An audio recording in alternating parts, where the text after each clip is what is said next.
L'histoire commence alors que l'un des chefs d'une organisation criminelle se retrouve face au canon d'un pistolet. Il s'appelle Nagashima et n'a pas peur du tout. C'est lui qui a donné le pistolet à l'homme, et il explique qu'il en a un lui-même. La différence entre Nagashima et cet homme, cependant, c'est qu'il ne sort pas son arme à la légère. Il rappelle à l'homme, qui s'appelle Hiroshi, qu'ils sont en train de se livrer à un duel au pistolet et lui dit de tirer.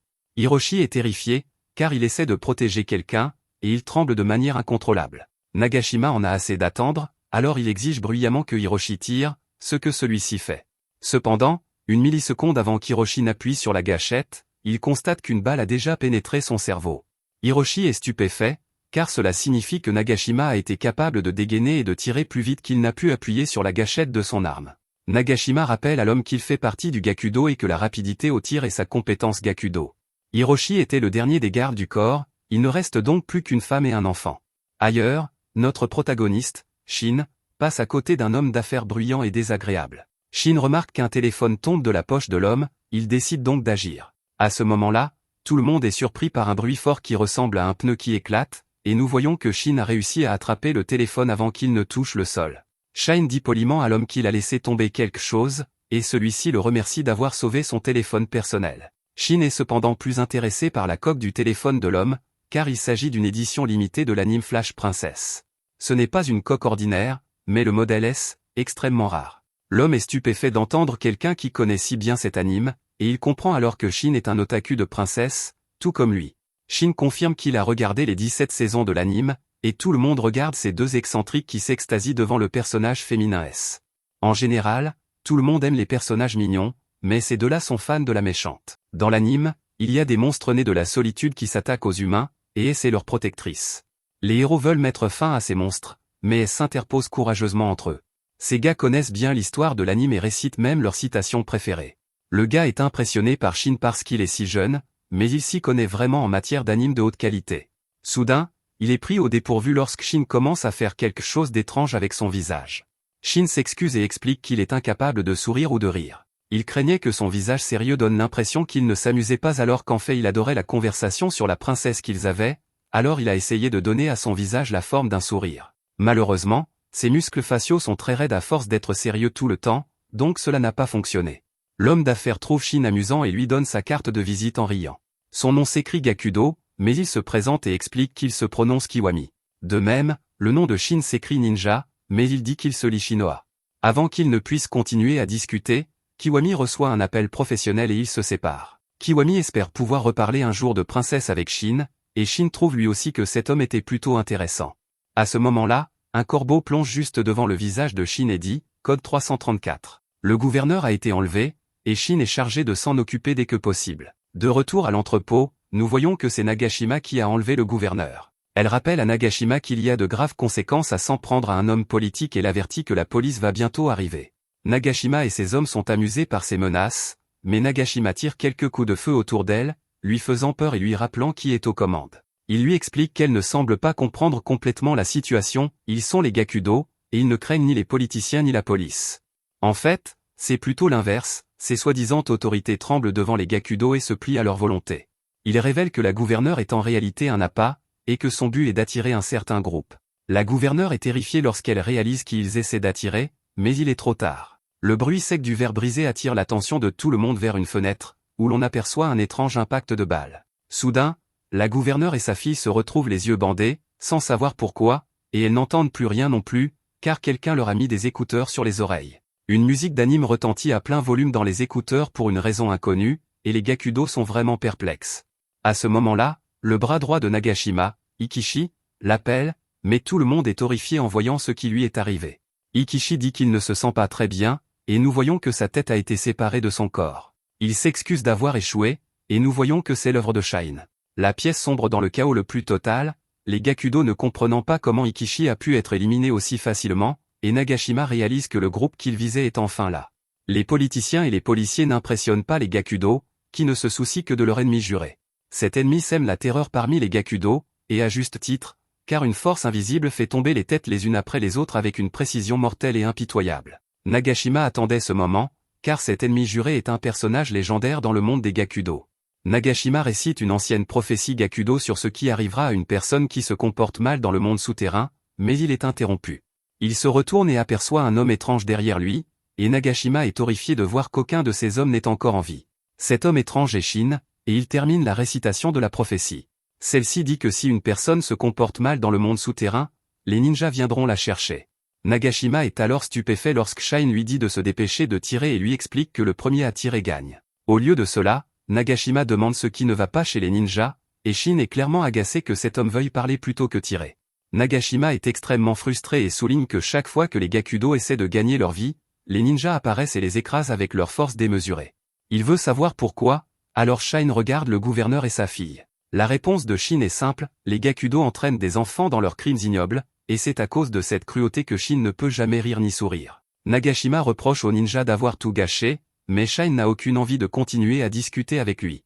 Il exige que Nagashima tire, ce qu'il fait, mais la vitesse de la balle est dérisoire comparée à celle de Shine. Shin esquive la balle en un instant et arrache la tête de Nagashima à main nue.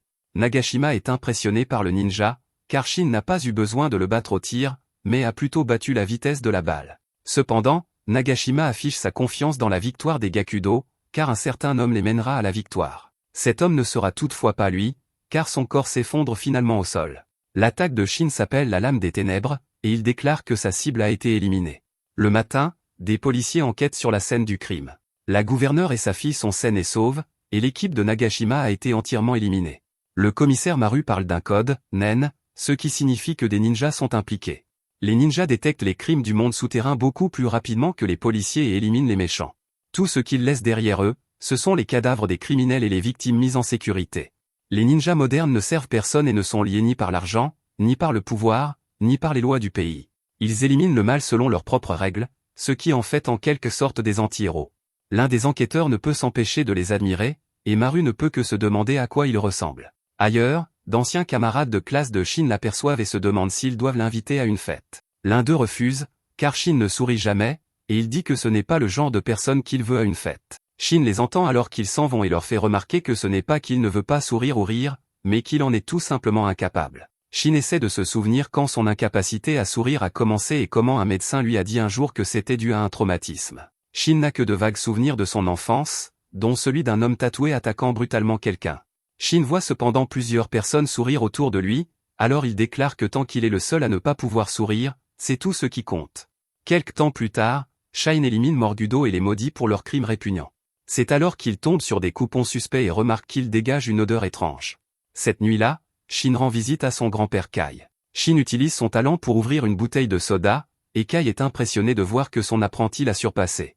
L'attaque de Shin s'accompagne du doux bruit de la barrière du son qui se brise, et Kai félicite Shin pour sa maîtrise de la lame des ténèbres. Shin lui montre les coupons qu'il a trouvés, et Kai sent immédiatement l'odeur de la drogue. Du papier imbibé de drogue liquide, déchiré comme des coupons que les gens lèchent pour obtenir leur dose. Une nouvelle drogue circule à Tokyo depuis peu, et Kai pense qu'il s'agit peut-être de celle-ci. Shin explique que les Gakudo se comportent bizarrement ces derniers temps, car ils attendent qu'ils se montrent. C'est presque comme s'ils avaient provoqué des troubles juste pour que le ninja se montre, alors Shine est certain qu'il prépare quelque chose. Kai essaie de changer l'ambiance avec une blague, mais il est déçu de voir qu'il n'arrive toujours pas à faire sourire Shin. À ce moment-là, un client en colère se plaint d'un cendrier débordant, alors Kai démontre ses incroyables capacités en s'en occupant en une fraction de seconde. Les ninjas protègent le peuple de cette nation depuis des centaines d'années, et Kai est l'un des 8 ninjas impériaux. Quels que soient les plans que les Gakudo sont en train de concocter, s'ils causent des problèmes dans le monde souterrain, Kai jure de tous les éliminer. Le lendemain, Shine se précipite quelque part. Il commence à paniquer lorsqu'il se rend compte qu'il est en retard, et nous voyons qu'il est venu au magasin Princesse pour acheter des articles en édition limitée qui ne sont disponibles qu'aujourd'hui. Shin doit se précipiter à la fin de la file d'attente, où il est surpris de rencontrer Kiwami. Le dernier épisode de Princesse vient de sortir, les deux ont donc beaucoup de choses à se dire. Kiwami a l'impression que Shine pourrait être un vieil ami tant ils s'entendent bien, et Shin se demande si c'est le destin qui les a fait se rencontrer à nouveau. Après avoir dépensé beaucoup trop d'argent en produits dérivés Princesse, les deux amis décident d'aller déjeuner. Kiwami est furieux lorsqu'il raconte une scène épique de trahison dans Princesse, et il doit retenir ses larmes lorsqu'il pense à la persévérance dont S a fait preuve dans le dernier épisode. Tout le monde au restaurant connaît Kiwami, car il est très sympathique et leur donne toujours des conseils sur la vie. Ils rient tous après que Kiwami ait raconté une blague, alors Shine essaie de se joindre à eux. Shin ne voulait pas paraître impoli en ne s'amusant pas comme les autres, mais son visage est toujours incapable d'exprimer la joie. Shin aimerait changer cela chez lui, alors Kiwami lui fait une suggestion. Il demande d'abord à Shin s'il a des amis, mais Shin répond que non. Kiwami explique que le meilleur moyen pour Shine de changer cela est de nouer des liens avec les autres. Malheureusement, Shine lui rappelle que son visage ne montre jamais aucune émotion, il lui est donc pratiquement impossible de se faire des amis, même à l'école. Kiwami comprend alors et dit à Shin qu'il sera son ami. Shin est perplexe alors qu'un souffle d'air s'échappe de sa bouche, et Kiwami lui fait remarquer que c'était un rire. C'était la première fois qu'il en faisait un, et Kiwami ne pouvait pas être plus heureux pour son nouvel ami. Après cela, les deux souhaitent pouvoir finir de résumer toute la saison de Princesse, mais Kiwami doit aller travailler. Ils n'ont vu que la moitié des 17 saisons, mais ce n'est pas grave, car ils ont échangé leurs coordonnées et prévoient de continuer une autre fois. Les mains pleines de produits dérivés, les deux garçons se disent au revoir et se séparent. Shin veut aller voir son grand-père immédiatement, car il veut lui dire que pour la première fois de sa vie, il s'est fait un ami. Au restaurant de son grand-père, cependant, Kai reçoit un message du corbeau et décide qu'il devra fermer plus tôt aujourd'hui. Ailleurs, Kiwami rencontre son chauffeur, Yuzawa, qui lui rappelle qu'il a un travail très important à faire. Dans la voiture, l'expression de Kiwami change, et Yuzawa lui fait remarquer qu'il montre son vrai visage. Kiwami enlève alors sa chemise pour révéler plusieurs tatouages qui couvrent le haut de son corps et les marques du Gakudo. On dit à Kiwami que la famille est en plein chaos, les ninjas détruisent leurs profits et le Gakudo s'affaiblit. Leurs jeunes membres les abandonnent et rejoignent des gangs non yakuza. Yuzawa dit que les choses seraient beaucoup plus faciles si Kiwami prenait la tête du Gakudo, mais Kiwami n'aime pas cette idée car il apprécie vraiment son statut de simple employé de bureau. Quant à son rôle dans le monde souterrain, il se contente de rester le patron de l'ombre. Kiwami a cependant un plan pour s'occuper des ninjas, et nous voyons que cela a quelque chose à voir avec le papier imprégné de drogue. Ailleurs, Shine arrive au restaurant de Kai et découvre qu'il a fermé plus tôt. Dans l'une des bases de Gakudo, deux factions s'affrontent violemment. Kiwami entre dans la pièce, et nous voyons qu'il a un comportement complètement différent. C'est lui qui a convoqué la réunion, et il se présente comme le chef de l'ombre Takamoto. Dehors, nous voyons que Kai est arrivé pour sa mission. Il réfléchit à une bonne blague à raconter à Shine, et il est sûr que celle-ci le fera enfin sourire. À l'intérieur, Kiwami révèle à tout le monde qu'il a trouvé un moyen pour eux de régler leur compte avec leur plus grand ennemi, un moyen pour les Gakudo d'éliminer enfin les ninjas. De retour à l'extérieur, Kai reconnaît qu'il ne sait pas ce que les Gakudo complotent lors de cette réunion, mais cela n'a pas d'importance. S'ils ont de mauvaises intentions, il les éliminera tout simplement. Kiwami prononce un discours devant tous les grands pontes du Gokudo au sujet de la grande victoire qu'ils ont remportée sur les ninjas pendant la Seconde Guerre mondiale. Son discours est incroyablement inspirant, et Yuzawa est ému, reconnaissant d'être l'allié de Kiwami. Yuzawa n'est pas le seul à être touché par le discours, car il voit que tous les grands leaders du Gokudo sont à sa merci. Ils sont les chefs de file des Yakuza qui dirigent tout Tokyo, mais ils sont ici émus aux larmes par le discours captivant de Kiwami. Kiwami déclare que l'heure est venue d'éradiquer les ninjas et de laisser place à l'ère du Gokudo. Il brosse un tableau saisissant de la façon dont le Gokudo s'est hissé au sommet depuis les bas-fonds du marché noir et annonce que l'ère de prospérité tant attendue est enfin arrivée. Dans le passé, ce sont les ninjas qui sont revenus de leur défaite, encore plus forts qu'avant. Ils n'avaient plus besoin de compter sur leurs lames ou leurs armes à feu, car leurs mains rapides comme l'éclair étaient devenues bien plus mortelles que n'importe quelle arme. Cela a entraîné la mort d'innombrables Gokudo, car toute résistance était vaine. Beaucoup d'entre eux ont perdu la vie aux mains des ninjas, c'est pourquoi cette partie du discours de Kiwami trouve un écho particulier auprès des chefs de la mafia japonaise. L'un d'eux raconte comment son père a été victime des ninjas malfaisants, et un autre sanglote en pensant à la mort de son patron, tué par les ninjas alors qu'il n'avait torturé qu'une dizaine de personnes. Le discours de Kiwami a fait ressurgir toutes leurs craintes concernant l'extinction des Gokudo, et ils recherchent désespérément un sauveur. Les plonger dans le désespoir est exactement ce que Kiwami cherchait à faire, alors il annonce qu'il a une solution. Tous les chefs pleurent de soulagement lorsque Kiwami leur dit qu'il a enfin trouvé un moyen d'éliminer les ninjas. Ils considèrent tous Kiwami comme leur sauveur et le supplient de leur révéler son plan. Kiwami savoure l'instant, grisé par son propre pouvoir, voyant que tous les chefs Gokudo viennent de devenir ses pions. Baignant dans sa gloire, Kiwami s'apprête à révéler son plan à tout le monde, mais il est interrompu par une vision horrible. Kai vient de faire une entrée macabre en décapitant plusieurs membres du Gokudo, et Kiwami est figé par le choc. Kai a déterminé que ces hommes avaient vraiment un plan diabolique, ce qui signifie qu'il doit les massacrer. Il est évident pour Kai que Kiwami est le meneur, et Kiwami comprend déjà que ce vieil homme dangereux est un ninja. Kiwami reconnaît que les ninjas sont vraiment à la hauteur de leur réputation, car Kai s'est déplacé beaucoup plus vite que l'œil ne pouvait le voir. Kiwami n'a cependant pas la moindre crainte dans son cœur, car il met un morceau de papier imprégné de drogue dans sa bouche, quelque chose se produit dans son corps lorsque les veines autour de ses yeux deviennent rouges, et il révèle qu'il attendait l'arrivée du ninja. Il demande à tout le monde dans la pièce de regarder attentivement, car il va démontrer de première main comment le Gokudo va détruire le ninja. Kai reconnaît les coupons, mais remarque qu'ils ne sont pas identiques, car celui-ci est d'une couleur différente. Kiwami traverse le tapis rouge de cadavres et réfléchit très attentivement à son adversaire. Le vieil homme est très agile et attaque rapidement à longue distance. Tant qu'il peut voir le vieil homme, Kiwami est sûr de gagner, mais il sait que s'il le perd de vue ne serait-ce qu'une seconde, il le paiera probablement de sa vie. Kai a un mauvais pressentiment au sujet de Kiwami et décide qu'il doit l'éliminer immédiatement. Ainsi, il pourra informer le chef et les 8 ninjas impériaux du danger que représentent désormais les Gokudo. Au fond de lui, Kiwami se dit qu'il ne peut pas mourir maintenant. Il vient de se faire un nouvel ami, Shin, et il doit le retrouver demain pour discuter de leurs animes préférés. Kai pense lui aussi à Shin. Il a travaillé toute la journée sur un jeu de mots hilarant et prévoit de le dévoiler demain dans l'espoir de faire enfin rire Shin. Ailleurs dans la ville, Shin se retrouve à regarder la lune et remarque qu'elle est pleine. De retour à la base, le combat commence avec les deux hommes qui se ruent l'un sur l'autre en même temps. Pendant ce temps, Shin se demande ce que Kai lui réserve pour la suite, car il a beaucoup aimé la dernière fois. Il pense également à son premier ami, Kiwami, et à quel autre épisode de Princesse il pourrait discuter. Les deux personnes les plus proches de lui sont cependant engagées dans un combat à mort, et Kiwami parvient de justesse à esquiver l'une des attaques de Kai. Kiwami est un psychopathe, car il affiche un sourire narquois et continue d'esquiver les attaques incessantes de Kai. Kai est clairement une bête, cependant, car Kiwami perd le contrôle d'une de ses mains pendant un bref instant et manque de perdre la tête. Kai inflige toujours des dégâts importants, mais Kiwami a déjà comblé l'écart et il a Kai dans son champ de vision. Shine apparaît dans l'esprit de Kai à ce moment précis, alors que Kiwami se précipite sur lui et lui assène un coup fatal. Cependant, le poignard enfoncé dans le crâne de Kai ne suffit pas à assurer la victoire, alors Kiwami achève Kai en lui tirant plusieurs balles. Les bras de Kai s'affaissent, et les chefs du Gokudo remarquent qu'ils n'ont jamais rien vu d'aussi incroyable. Le combat est sans aucun doute terminé, alors Kiwami annonce qu'il a réussi à éliminer un ninja. La salle éclate en applaudissements, et tout le monde est stupéfait de voir que la blessure géante de Kiwami guérit sous leurs yeux. Comme si sa victoire ne suffisait pas à les convaincre, cette guérison incroyable leur fait penser que Kiwami est capable de créer des miracles. Kiwami révèle cependant fièrement qu'il ne s'agit pas d'un miracle, mais de ce qu'il appelle les tickets pour l'enfer. Les coupons de drogue qu'ils ont vendus aux gens normaux sont appelés les coupons du paradis. Cependant, celui qu'il vient d'utiliser est une version améliorée qu'il appelle le coupon de l'enfer. Une seule dose revigore le corps à un niveau incroyable. C'est ce qui donnera au Gokudo la vitesse et la force nécessaires pour rivaliser avec les ninjas. Avec des capacités physiques égales à celles des ninjas, Kiwami est sûr que l'utilisation de poignards et d'armes à feu leur donnera l'avantage.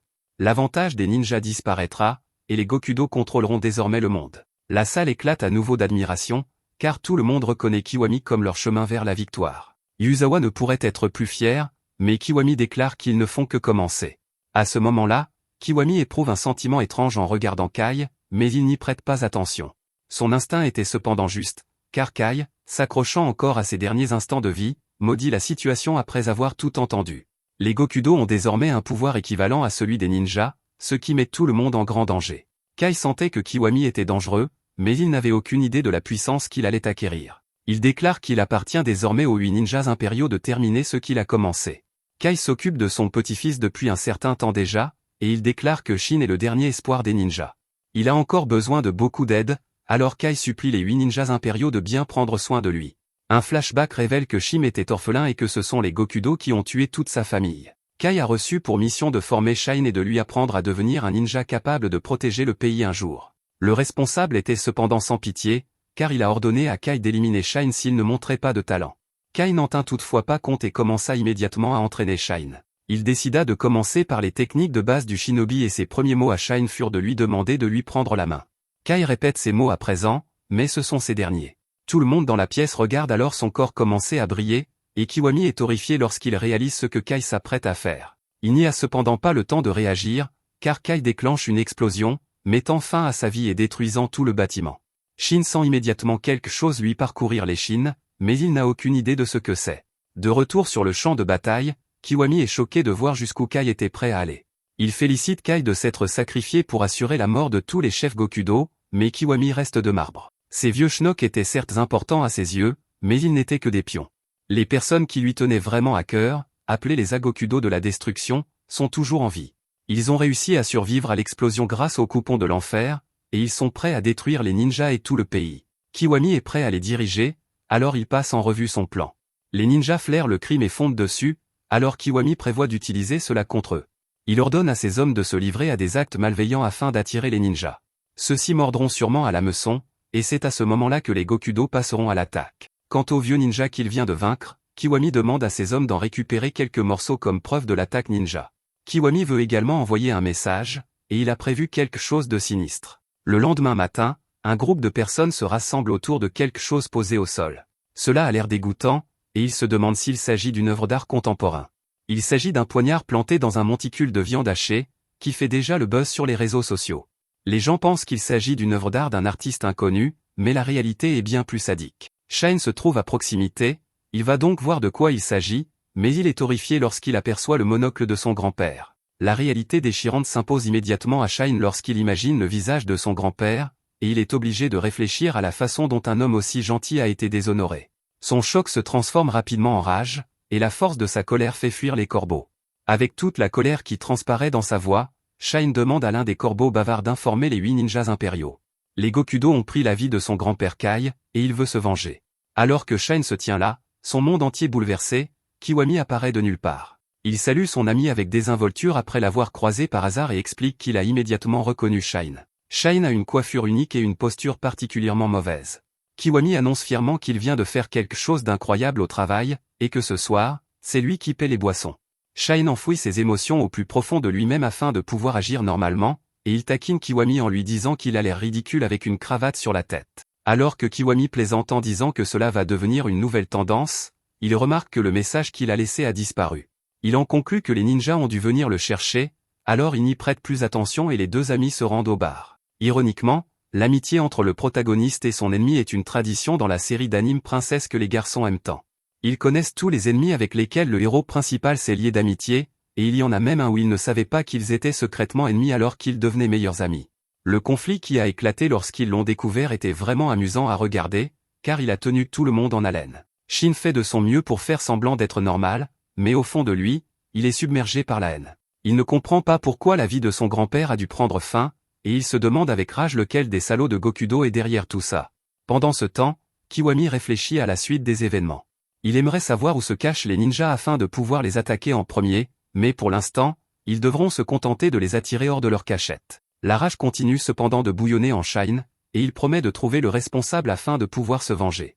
L'anime Princesse existe depuis si longtemps qu'il a couvert tous les clichés de l'anime. Il y a même un épisode où un vieil ennemi tue le maître du protagoniste. La voix de Kiwami se transforme cependant rapidement en bruit de fond, car Shine ne peut penser qu'à son grand-père. Kai a toujours aimé le café, mais il reconnaît que noyer ses soucis dans l'alcool est un plaisir de l'âge adulte. Shin est prêt à essayer, mais il est encore jeune et Kiwami tente de l'en empêcher. Un peu d'alcool finit tout de même par atteindre le visage de Shin, et un seul regard suffit pour que Shine tombe à la renverse. Kiwami craint pour la vie de Shin et se demande s'il a besoin d'un médecin, ce qui surprend Shin. Kiwami est vraiment inquiet pour lui, alors Shin décide qu'il est vraiment quelqu'un de bien et se réjouit que Kiwami soit son premier ami. Après avoir réalisé qu'il pouvait faire confiance à Kiwami, Shin lui présente ses excuses pour son comportement et lui révèle qu'il vient de perdre quelqu'un qui lui était très proche. Cette personne était comme un parent pour lui, et Shine l'aimait plus que quiconque. C'est pourquoi il essayait d'étouffer sa douleur avec l'alcool. Kiwami exprime ses regrets et révèle qu'il comprend parfaitement ce que ressent Shin. Perdre quelqu'un d'important est atrocement douloureux, et même l'alcool ne peut noyer cette tristesse. C'est pourquoi, dans un moment comme celui-ci, Kiwami dit que la seule solution est pour lui de pleurer à chaudes larmes. Kiwami le supplie de laisser libre cours à ses émotions afin qu'elles ne le submergent pas, et il laisse Shine pleurer sur son épaule jusqu'à ce que ses larmes se tarissent. Personne n'avait jamais dit cela à Shine auparavant, et après une tragédie aussi horrible, les larmes de Shin se mettent à couler à flot. Après coup, Shin s'excuse d'avoir causé tant de problèmes. Kiwami insiste pour lui appeler un taxi pour rentrer chez lui, mais Shin lui assure qu'il se sent beaucoup mieux maintenant.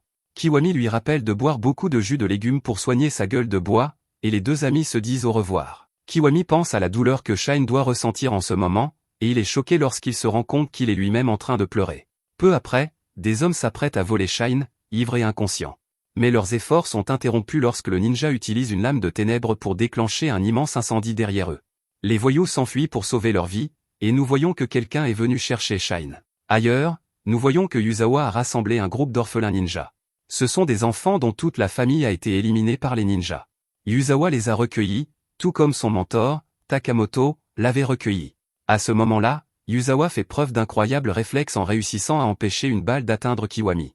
Kiwami est déçu de voir qu'un autre tueur à gages est arrivé pour se venger au nom de quelqu'un d'autre, et Yuzawa lui assure qu'il s'occupera de cet homme. L'homme tire sur Yuzawa qui s'approche, mais Yuzawa est un véritable tank humain. Les balles transpercent son corps, mais Yuzawa ne bronche même pas. C'est une incroyable démonstration de puissance, mais Yuzawa explique qu'il est en fait la personne la moins intéressante parmi les Agokudo de la destruction. Cependant, son corps est incroyablement résistant, et il choisit de ne jamais cesser d'avancer. L'homme réalise qu'il a fait un choix terriblement mauvais en venant ici, mais il est trop tard, car Yuzawa annonce son talent Gokudo. Il s'agit de la marche du Yakuza, et son coup de poing frappe l'homme comme un bus. Les orphelins l'acclament, et Yuzawa lui dit probablement qu'un bol de ragoût de bœuf est tout ce dont il a besoin pour soigner les petites égratignures qu'il a reçues après avoir été touché 15 fois par balle. Kiwami lui dit de profiter, car plus tard, il mettra Yuzawa au travail dans la clandestinité. Ailleurs, le type qui est venu chercher Shine appuie rapidement sur les boutons d'un ascenseur pour déverrouiller un étage caché. Là, une femme accueille les deux membres ninjas impériaux de retour au nid de Pi. La femme se demande si Shin a besoin d'une bonne gifle pour se réveiller, mais Nodoka lui demande plutôt de lui apporter une couverture. Nodoka n'a jamais vu cet autre homme qui se trouve là, alors celui-ci lui dit qu'il s'agit de Zanzu. Nodoka réalise alors qu'il s'agit du chef des 8 ninjas impériaux, et il souhaite simplement que Zanzu revienne à son visage normal. Zanzu a déjà été informé de ce qui s'est passé. Le numéro 2 des ninjas impériaux n'est plus en vie, ce qui le rend furieux. Il maudit les Gokudo, qui défient les ninjas depuis maintenant 70 ans. Dans sa rage, Zanzu montre sa capacité à se transformer. Il déclare qu'ils vont d'abord découvrir le coupable et le tuer. Ensuite, ils devront découvrir comment ils ont réussi à éliminer un ninja. Ils ont peut-être un secret, ce qui pourrait causer de gros problèmes à tout le pays. Nodoka est émerveillé par les capacités de Zanzu chaque fois qu'il les voit, et on les appelle « être tout et faire tout ». Cela signifie qu'il peut devenir n'importe quoi et accomplir n'importe quoi. Il est le ninja le plus âgé et le plus fort, et il possède le trait le plus unique. Nodoka révèle ensuite qu'il pense connaître l'identité du coupable. Le monocle de Kai est orné d'une gemme qui cache en réalité une minuscule caméra. Les ninjas sont fiers de laisser quelque chose à leurs camarades, et Nodoka déclare fièrement que la mort de Kai ne sera pas vaine. Il est certain que Kai a filmé le visage du coupable, mais Shiki dit que la caméra est assez endommagée. Heureusement, elle pense pouvoir récupérer les données et elle va tout faire pour réaliser le dernier souhait de Kai. À ce moment-là, Zanzu révèle qu'il a un moyen de découvrir comment un Gokudo a pu éliminer un ninja. Les Gokudo sont de nouveau en train de mijoter quelque chose, et il prévoit d'obtenir des informations, car il sait où ils se trouvent. Ils sont dans le quartier de Shinjuku, dans les ruines du club souterrain secret des forces américaines. Pour une raison quelconque, un Gokudo y retient en otage 100 gangsters de bas niveau de Tokyo.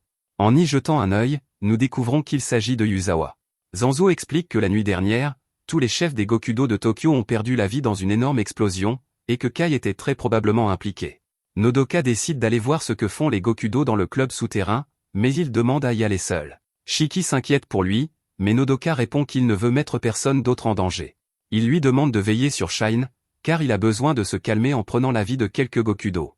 Zanzu sait qu'il ne peut pas l'en empêcher, car Nodoka était également très proche de Kai. Zanzu n'est toutefois pas inquiet, car il est sûr que Nodoka peut se débrouiller seul. Nodoka est le ninja le moins expérimenté parmi les 8 impériaux, mais Zanzu révèle que personne ne l'a encore battu. Sous terre, Yuzawa dit à ses hommes de se dépêcher, car ils ont presque fini de collecter 100 têtes. À ce moment-là, Yuzawa sent quelque chose et il gronde les orphelins pour lui avoir apporté la mauvaise eau. L'un des autres Gokudo essaie de dire que ce n'est pas grave, mais on lui répond que Yuzawa sait ce qu'il fait. Yuzawa renvoie les orphelins au magasin, et nous voyons combien il y a de Gokudo dans son groupe. Une fois les orphelins partis, Yuzawa déclare qu'il est temps de montrer aux ninjas de quoi ils sont capables, et il dit aux ninjas qui se cachaient de sortir enfin. Il s'agit de Nodoka, qui félicite Yuzawa d'avoir renvoyé les enfants pour les protéger du massacre qui va avoir lieu. Yuzawa remarque que Nodoka a également attendu, mais Nodoka en a assez d'attendre. Alors que Nodoka libère ses flammes, il déclare que les Gokudo se sont mal comportés dans le monde souterrain et qu'il doit donc les exterminer. Les Gokudo n'ont cependant rien à craindre, car ils ont désormais le coupon de l'enfer, et Yuzawa ordonne à tous ses hommes de le prendre. Pendant ce temps, nous voyons que Shine s'est réveillé et qu'il se précipite vers la cachette de Gokudo. Il est désespéré de retrouver Nodoka car il a un très mauvais pressentiment au sujet de la situation et il ne veut pas que Nodoka finisse comme son grand-père. Ailleurs, les orphelins sont impatients de trouver la bonne eau pour leur patron cette fois-ci, et ils tombent sur une personne mystérieuse. De retour auprès de Nodoka, celui-ci promet une fois de plus d'éliminer quiconque se comporte mal dans le monde souterrain. Yuzawa et tous ses hommes prennent un coupon de l'enfer, et Yuzawa demande à Kiwami de donner du pouvoir au Gokudo. Ailleurs, Kiwami explique que Yuzawa est le plus insignifiant des Agokudo de la destruction, et qu'on pourrait même dire qu'il est le plus faible. Cependant, c'est précisément pour cette raison qu'il est la personne idéale pour cette première mission. Si le membre le plus faible parvient à mettre fin à la vie d'un ninja à l'aide du coupon de l'enfer, alors l'espoir brillera sur l'avenir des Gokudo. Il s'agit d'un combat entre les faibles et les forts, et Kiwami ne peut que se poser une question, les forts vont-ils dévorer les faibles, ou les faibles vont-ils mordre les forts? De retour auprès de Nodoka, il se présente officiellement, car il est de bon ton de donner son nom à ceux que l'on s'apprête à éliminer. Nodoka explique qu'il est là pour venger son maître et découvrir le secret des Gokudo. Il annonce qu'il va tous les brûler vifs, mais Yuzawa l'arrête pour se présenter. Son but est de venger tous les Gokudo qui sont tombés, et il promet de prendre la vie du ninja. Nodoka utilise sa lame des ténèbres appelée « spectaculaire floraison de chaleur brûlante », qui consume instantanément tous les hommes de Yuzawa. Ceux-ci hurlent de douleur, et Yuzawa est horrifié de les voir tous tomber après la première attaque de Nodoka. Yuzawa tire sur son terrifiant adversaire, mais Nodoka ne bouge pas d'un pouce. Les balles ne l'atteignent pas du tout et sont simplement fondues par les flammes écrasantes de Nodoka. Yuzawa ne peut même pas comprendre ce genre de pouvoir, car il détermine que la chaleur que Nodoka dégage est tout simplement trop intense pour que quoi que ce soit puisse s'approcher de lui. Nodoka passe calmement à l'offensive et lance une attaque de feu. Cette attaque apparemment faible enveloppe en fait tout le corps de Yuzawa dans les flammes, et il ne peut que se demander ce qui se passe. Son esprit sombre dans la folie, mais Nodoka révèle que son feu n'est pas sa seule force. Nodoka apparaît instantanément devant Yuzawa et lui enfonce son poing dans le corps. Yuzawa est frappé par la terrifiante réalité qu'il ne vivra plus très longtemps, alors il espère simplement que les orphelins ont pu s'en sortir vivants. Malheureusement, un coup d'œil à l'extérieur révèle que la plupart d'entre eux ont été décapités par le mystérieux personnage. Il n'en reste qu'un, mais il tombe sur Shine. Shine comprend que ce garçon est un Gokudo en raison de ses origines, et celui-ci est terrifié lorsqu'il réalise que Shine est un ninja. Ce garçon s'appelle Ryota, et il comprend même que Shine est un monstre d'un tout autre niveau que les autres. Le regard de Shine fait comprendre à Ryota qu'il va bientôt perdre la vie, et il est donc choqué lorsque Shine passe simplement devant lui sans s'arrêter. Shine comprend que le jeune homme n'a jamais tué personne auparavant, alors il lui dit qu'il n'a pas le temps de s'occuper d'un novice comme lui. Ryota est d'abord soulagé, mais il se souvient de quelque chose. Un flashback montre la première rencontre entre Ryota et Yuzawa. Toute sa famille a été éliminée par des ninjas, et il vivait en marge de la société en tant que Gokudo de bas niveau. N'ayant nulle part où aller, Ryota se demande s'il ne devrait pas simplement mettre fin à ses jours. Yuzawa le traite d'imbécile pour avoir seulement pensé cela et lui dit d'ignorer ce que la société pense de lui. Yuzawa déclare que les Gokudo regardent toujours vers l'avenir et exige que Ryota ne baisse plus jamais la tête. Ce souvenir de son mentor fait pleurer Ryota, et sa nouvelle détermination le pousse à consommer le coupon de l'enfer. Ryota se force à arrêter Shine et déclare que s'il fuit un ninja, il ne pourra plus jamais affronter son mentor. Ryota jure qu'il ira de l'avant quoi qu'il arrive, comme on le lui a enseigné, et pour lui, affronter un ninja signifie aller de l'avant. Il ne laissera pas Shine passer, même si cela lui coûte la vie, et il promet de protéger son mentor. Ryota est choqué lorsque Shine le qualifie de « bon gars » et lui révèle qu'il a pris sa décision. Shine comprend clairement que ce type est très déterminé, il n'a donc pas d'autre choix que de mettre fin à ses jours. La peur revient chez Ryota lorsque Shine lui explique qu'il souhaite également rejoindre l'un de ses amis. Shine se présente officiellement et déclare qu'il accordera à Ryota le plus grand respect avant de l'éliminer. Ryota comprend enfin le sens de ses combats, et toute sa peur le quitte. Il se présente également au ninja et déclare que se faire tuer avec respect serait un honneur. Ryota n'a toutefois pas l'intention de se laisser faire, et il dit à Shine qu'ils vont se battre sans tenue. Le combat commence, et Ryota se surprend lui-même en réussissant à asséner un coup de poing au visage de Chin. Shine complimente l'attaque, car il a pu sentir que Ryota l'avait volé, et il riposte. Ryota la bloque cependant et explique que tout son style de combat repose sur des coups de poing et des défenses dures comme le fer, c'est son talent Gokudo, appelé « bras de fer de la force virile ». Un autre de ses coups de poing de fer repousse Shine, qui constate que ses propres attaques sont facilement bloquées par Ryota. Pendant qu'ils se battent, Ryota ne peut s'empêcher de penser à la fierté que Yuzawa éprouverait pour lui. Il se bat à armes égales avec le puissant ninja, mais finalement, l'une des attaques de Shine lui cause des dégâts. Shine révèle qu'il s'agit de la lame des ténèbres appelée Aura Ultimate Pénétration. Son raisonnement était simple, chaque fois que quelque chose est aussi solide que le fer, il le brise.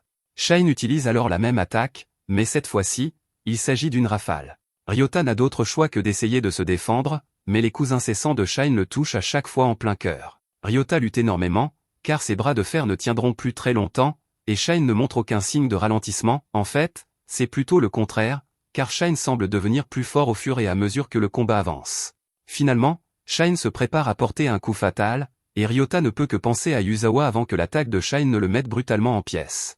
Le combat est terminé, et Shine reconnaît Ryota comme un adversaire coriace qu'il en est venu à respecter. Pendant ce temps, dans la pièce, le corps de Yuzawa s'effondre lorsque Nodoka met fin à ses jours. Nodoka ne peut s'empêcher de pleurer lorsqu'il dit à grand-père Kai qu'il a été vengé, et il promet toujours d'éliminer le Gokudo, qui lui a en fait ôté la vie. Cependant, alors qu'il s'en va, Nodoka est choqué d'entendre à nouveau la voix de Yuzawa. Yuzawa révèle que la mare de sang provenant des nombreuses têtes coupées plus tôt a aidé à éteindre les flammes de la dernière attaque de Nodoka.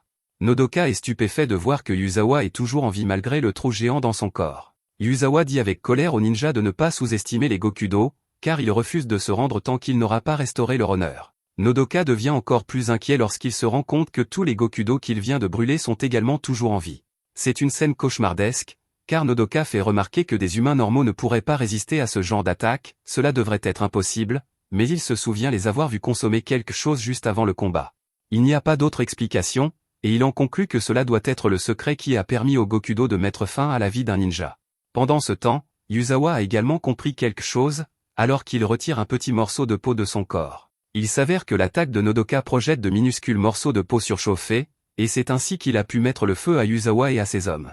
Yuzawa en déduit que le corps du ninja de feu est probablement adapté de manière unique pour supporter une chaleur extrême, et qu'il flotte dans les airs en utilisant les courants ascendants générés par cette même chaleur. Cela résout le mystère du fonctionnement de ses attaques, mais Yuzawa se demande toujours comment il est censé le battre. Il ne lui reste qu'un seul poignard pour attaquer. C'était en fait un cadeau de Kiwami, et Yuzawa était impressionné que la lame puisse résister à une chaleur aussi intense. Les chances sont contre lui, mais Yuzawa était convaincu que ce poignard serait tout ce dont il avait besoin pour vaincre Nodoka. Nodoka, quant à lui, réalise qu'il connaît désormais le secret du Gokudo et qu'il doit éliminer Yuzawa afin de pouvoir le révéler immédiatement aux autres. Nodoka s'envole à nouveau dans les airs, et Yuzawa se rappelle qu'il doit continuer à aller de l'avant comme toujours. Sa devise est de ne jamais cesser d'avancer, mais il est horrifié lorsque son corps commence à le lâcher. Yuzawa se rend compte qu'il ne lui reste plus beaucoup de temps, mais il n'avait de toute façon pas l'intention de laisser quoi que ce soit après ce combat.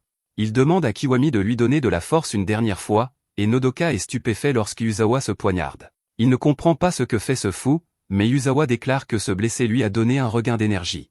Nodoka n'en croit pas ses yeux et ne peut que reconnaître que Yuzawa est une sorte d'enfer déchaîné de détermination. La détermination de Yuzawa se propage aux autres Gokudo, qui se poussent eux aussi à bout, et ils travaillent ensemble pour atteindre Nodoka. Ils appellent cette attaque la tour de la famille, et Nodoka est choqué car ils ne le laissent pas s'échapper. Même si leur corps brûle et que leurs cris remplissent l'air, les Gokudo surmontent la douleur. Ils avancent comme Yuzawa leur a toujours dit de le faire et ils crient à Yuzawa de terminer le combat. Yuzawa bondit en avant avec sa lame tout en remerciant ses fidèles combattants, et il utilise son attaque, marche du Yakuza. Il grimpe sur sa montagne de soldats et Yuzawa parvient à plonger sa lame dans le cœur de Nodoka. Cependant, Nodoka lui arrache la tête en retour. Nodoka est choqué d'apprendre jusqu'où les Gokudo sont prêts à aller, et Yuzawa utilise ses derniers instants pour penser à la belle vie qu'il a eue. Il imagine toutes les personnes qui lui sont proches et à la vision de rencontrer le légendaire chef des Gokudo, Takamoto. Yuzawa a toujours suivi ses traces et a fait de son mieux pour honorer les Gokudo. C'était pénible d'endurer autant de souffrances, mais Yuzawa était fier d'avoir réussi à aller de l'avant. Des larmes coulent de ses yeux alors qu'il s'agit là de sa dernière pensée avant de mourir. Pendant ce temps, Nodoka souffre énormément, mais il se dit qu'il ne peut pas perdre la vie ici. Il doit révéler aux autres le secret des Gokudo, mais son corps n'en a plus la force. Il veut désespérément vivre, mais cela n'a pas toujours été le cas pour lui. Nodoka détestait sa vie auparavant et voulait qu'elle s'achève. Il a dû endurer plusieurs épreuves pendant son enfance, comme les violences physiques infligées par tous les membres de sa famille. Même lorsqu'il était orphelin, le directeur de l'orphelinat a tenté de mettre fin à ses jours et de vendre ses organes. Chaque fois que l'un de ses problèmes atteignait son paroxysme, l'esprit de Nodoka devenait incontrôlable et son corps tout entier s'enflammait, mettant le feu à tout ce qui l'entourait. Nodoka en avait assez de son corps et de sa vie. Il était prêt à en finir, mais Shine est apparu de nulle part pour l'en empêcher. Shine était convaincu que Nodoka serait gêné de perdre la vie de cette manière, et Nodoka lui a expliqué à quel point tout était terrible. Il l'a averti qu'il ne pouvait pas contrôler les flammes et que Shine serait brûlé vif s'il restait près de lui. Shine n'était cependant pas effrayé le moins du monde, déclarant que le feu n'était rien, l'entraînement spécial de son grand-père Kai était bien pire que n'importe quelle flamme. Shine enquêtait sur le Gokudo qui vendait des organes prélevés sur des orphelins, mais l'endroit était déjà en feu. Shine décida d'emmener Nodoka avec lui et lui expliqua qu'il était un ninja. Il dit à Nodoka de s'entraîner physiquement, car s'il apprenait à contrôler son corps, il pourrait aider les gens. Shine fit remarquer qu'ils ne pouvaient pas choisir leur famille ou leur corps à la naissance, mais qu'ils avaient le choix quant à la façon dont leur vie se terminerait. Il assura à Nodoka que s'il passait sa vie à aider les autres, il mourrait avec le sourire aux lèvres. Quant aux ninjas, ils vivent dans l'attente du jour où ils pourront mourir avec le sourire aux lèvres. Nodoka fut incroyablement inspiré par ces paroles, et il fut choqué d'apprendre que Shine n'avait que 10 ans à l'époque. Nodoka est déterminé à raconter à Shine ce que font les Gokudo, car il ne pourra plus sourire s'il perd la vie maintenant. Ne pas mourir en vain est la fierté d'un ninja, C'est pourquoi Nodoka est plus déterminé que jamais à accomplir sa mission. Il prend le coupon de l'enfer dans la bouche de Yuzawa et se sent soulagé de savoir qu'il s'est rapproché de son objectif. Malheureusement, le destin est cruel, car sa vie s'achève d'un seul coup de feu. C'est un homme nommé Yajima qui a tiré, accompagné de Kiwami et d'une fille nommée Gamut. Kiwami ne peut s'empêcher d'admirer les capacités spéciales de chaque ninja. Kai avait des bras qui pouvaient s'étirer à l'infini, et Nodoka avait la capacité d'allumer des feux, brûlant tout autour de lui. Un pouvoir terrifiant, certes, mais Yuzawa l'affronta courageusement malgré tout. Kiwami connaissait Yuzawa depuis longtemps, et c'était tout à fait son genre de sacrifier sa vie pour vaincre un ninja. Fort de cette grande victoire, Kiwami déclare que les faibles ont enfin pu riposter contre les forts. Gamut est apparemment folle, car elle dit que tout cela n'a servi à rien puisque Yuzawa a quand même perdu la vie, mais Kiwami la gronde et lui rappelle d'être gentil avec ses amis. Gamut promet de ne plus le mettre en colère, mais Kiwami ne sait même pas vraiment ce que sont les émotions. Il a un passé sombre, car il reproche à sa vie familiale et à un accident d'être la raison pour laquelle il ne peut rien ressentir. Kiwami comprend les émotions et la théorie, et il peut les jouer, mais il ne sait pas ce qu'elles font ressentir. À cause de cela, il ne pourra jamais vraiment s'identifier à qui que ce soit dans ce monde. Cependant, c'est grâce à cela qu'il comprend mieux que quiconque ce que signifie être seul. Il s'excuse auprès de Yuzawa parce qu'il est incapable de verser des larmes pour lui. À la place, il se couvre le visage du sang de Yuzawa pour symboliser des larmes de sang. À ce moment-là, Shine arrive, mais il ne voit que 3 silhouettes debout au milieu des flammes. Kiwami le voit également, mais il ne sait pas qui il est. Il pourrait s'agir d'un des employés du bâtiment ou même d'un ninja. Il n'y a cependant pas de temps à perdre, car ils ont beaucoup de nettoyage à faire et doivent partir. Pour punir Gamut d'avoir manqué de respect à Yuzawa, il lui ordonne de rester sur place et de se débarrasser de cette personne, quelle qu'elle soit. Il dit qu'il l'attendra dans la voiture et ne lui accorde que 3 minutes avant de la laisser. Shine leur crie de ne pas s'enfuir, mais il est choqué lorsqu'il voit le corps sans vie de Nodoka. Heureusement, Nodoka semble encore en vie, mais ses blessures signifient qu'il ne tiendra pas longtemps. Nodoka essaie de parler, mais il arrive à peine à prononcer quelques mots. Shine lui dit de ne pas trop se forcer et lui explique qu'il va simplement lire sur ses lèvres. Les seuls mots qui sortent sont pour avertir Shine d'une attaque. Soudain, Gamut tombe du plafond, mais Shine est furieux et elle doit repartir. La rage de Shine transparaît dans chacun de ses mots alors qu'il répète sans cesse qu'il va mettre fin à la vie de la jeune fille. Gamut ne comprend même pas d'où vient toute cette rage, mais Shine s'en moque et continue de lancer des attaques. Shine répète sans cesse qu'il va la tuer, et Gamut est terrifiée de le voir devenir fou furieux comme ça. Elle est folle, cependant, car elle appelle sa maman et manque de trancher la tête de Shine. Gamut dit qu'elle a failli faire jaillir le cerveau de Shine comme des nouilles, mais elle est contente de voir qu'elle lui a bien abîmé l'œil. Gamut explique qu'elle fait partie des Gokudo de la destruction et qu'elle est bien plus forte que Yuzawa ne l'était. Shine, cependant, s'en fiche complètement, tout comme du fait qu'il n'a plus qu'un seul œil valide. Gamut le traite de grand parleur, mais se rend compte qu'il est plus que cela lorsqu'elle remarque qu'il lui a coupé la main. Gamut se demande si elle pourrait recoller sa main, mais Shine la frappe plusieurs fois et s'en débarrasse. Nodoka observe avec étonnement, car Shine a toujours réussi à dépasser les attentes qu'elle avait à son égard. Shine se présente à nouveau, mais cette fois-ci, il est rempli de colère. Gamut montre également qu'elle est passée aux choses sérieuses. Elle promet de rendre Shine si malade qu'il regrettera d'être en vie et le fera supplier quelqu'un de mettre fin à ses souffrances. Son pouvoir Gokudo s'appelle Pestilence, et les deux adversaires jurent de mettre fin à la vie de l'autre alors qu'ils se précipitent l'un vers l'autre. Soudain, ils s'arrêtent tous les deux lorsque le téléphone de Gamut sonne. Elle répond, et Shine est choqué lorsqu'il réalise que sa sonnerie est la chanson thème de Flash Princess.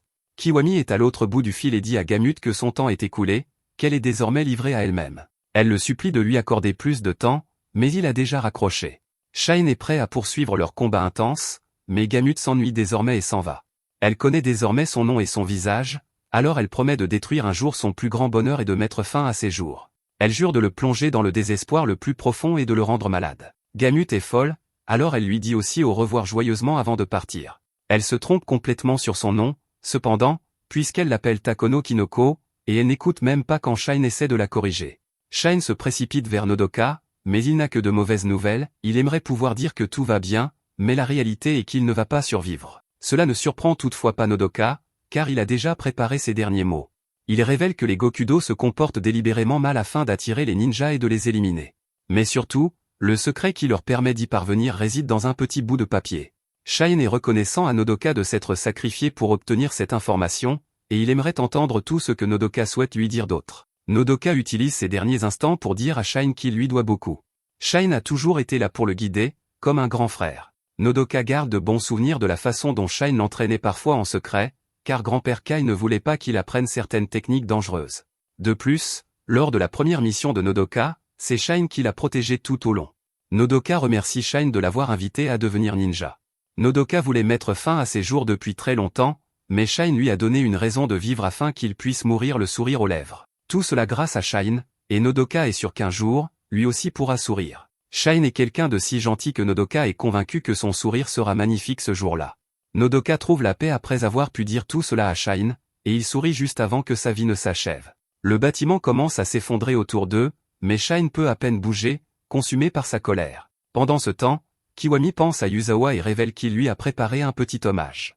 Gamut sait exactement ce qu'il prévoit de faire, alors elle s'enfuit pour sauver sa vie. Kiwami fait ses adieux à Yuzawa et fait exploser tout le bâtiment. L'explosion est massive et cause des dégâts dans toute la zone, mais nous voyons que Shine a réussi à s'échapper avec le corps sans vie de Nodoka. Un reportage révèle que l'explosion a causé des dégâts importants et détruit complètement une grande partie de la ville. Nous voyons ensuite les autres ninjas horrifiés lorsque Shine révèle que Nodoka a perdu la vie. Zanzo est furieux car il se reproche d'avoir laissé Nodoka partir seul, alors il ordonne à Shine de le frapper au visage. Shine s'exécute, et la rage de Zanzo commence vraiment à se manifester. Sa rage est désormais dirigée contre les Gokudo, car il est certain qu'ils continueront à s'en prendre aux ninjas. Zanzo se transforme en son alter ego et déclare qu'il possède le pouvoir ninja le plus puissant. Il peut changer de forme et il est omnipotent, c'est donc à lui qu'il incombe de veiller à ce que ce qui est arrivé à Nodoka n'arrive à personne d'autre. Lorsque Shine est seul, son esprit est submergé par des pensées sur la prochaine attaque des Gokudo. Il est toutefois interrompu par l'arrivée de Kiwami, qui lui propose de l'accompagner faire un tour. Il roule pendant un moment sans que Kiwami ne dise un mot, et Shine se demande ce qui se passe. Kiwami répond en évoquant leur anime préféré, Flash Princess, et fait référence au premier ennemi que le protagoniste a vaincu. Il s'appelait Otokon et était le chef des gorilles démons. Il a défié l'un des héros pour venger son ami, et lorsqu'il a perdu, il a entraîné le héros dans sa chute. À la fin de l'épisode, Ed pleure la mort de son ami démon. Kiwami explique qu'il ressent la même chose en ce moment, ce qui fait comprendre à Shine qu'une personne qu'il connaissait a dû mourir. Kiwami explique que cette personne était un homme bon et l'incarnation même de la gentillesse. Il a toujours cru en Kiwami, et Kiwami dit qu'il était plus qu'un ami, il était tout ce qu'il méritait. Conduire est censé vider l'esprit, mais cela ne fonctionne pas pour Kiwami. Il s'excuse d'avoir fait perdre son temps à Shine, mais il est surpris lorsque Shine lui donne des conseils. Shine dit qu'il ne comprend pas vraiment, mais il dit à Kiwami de faire de son mieux pour rester dans la course.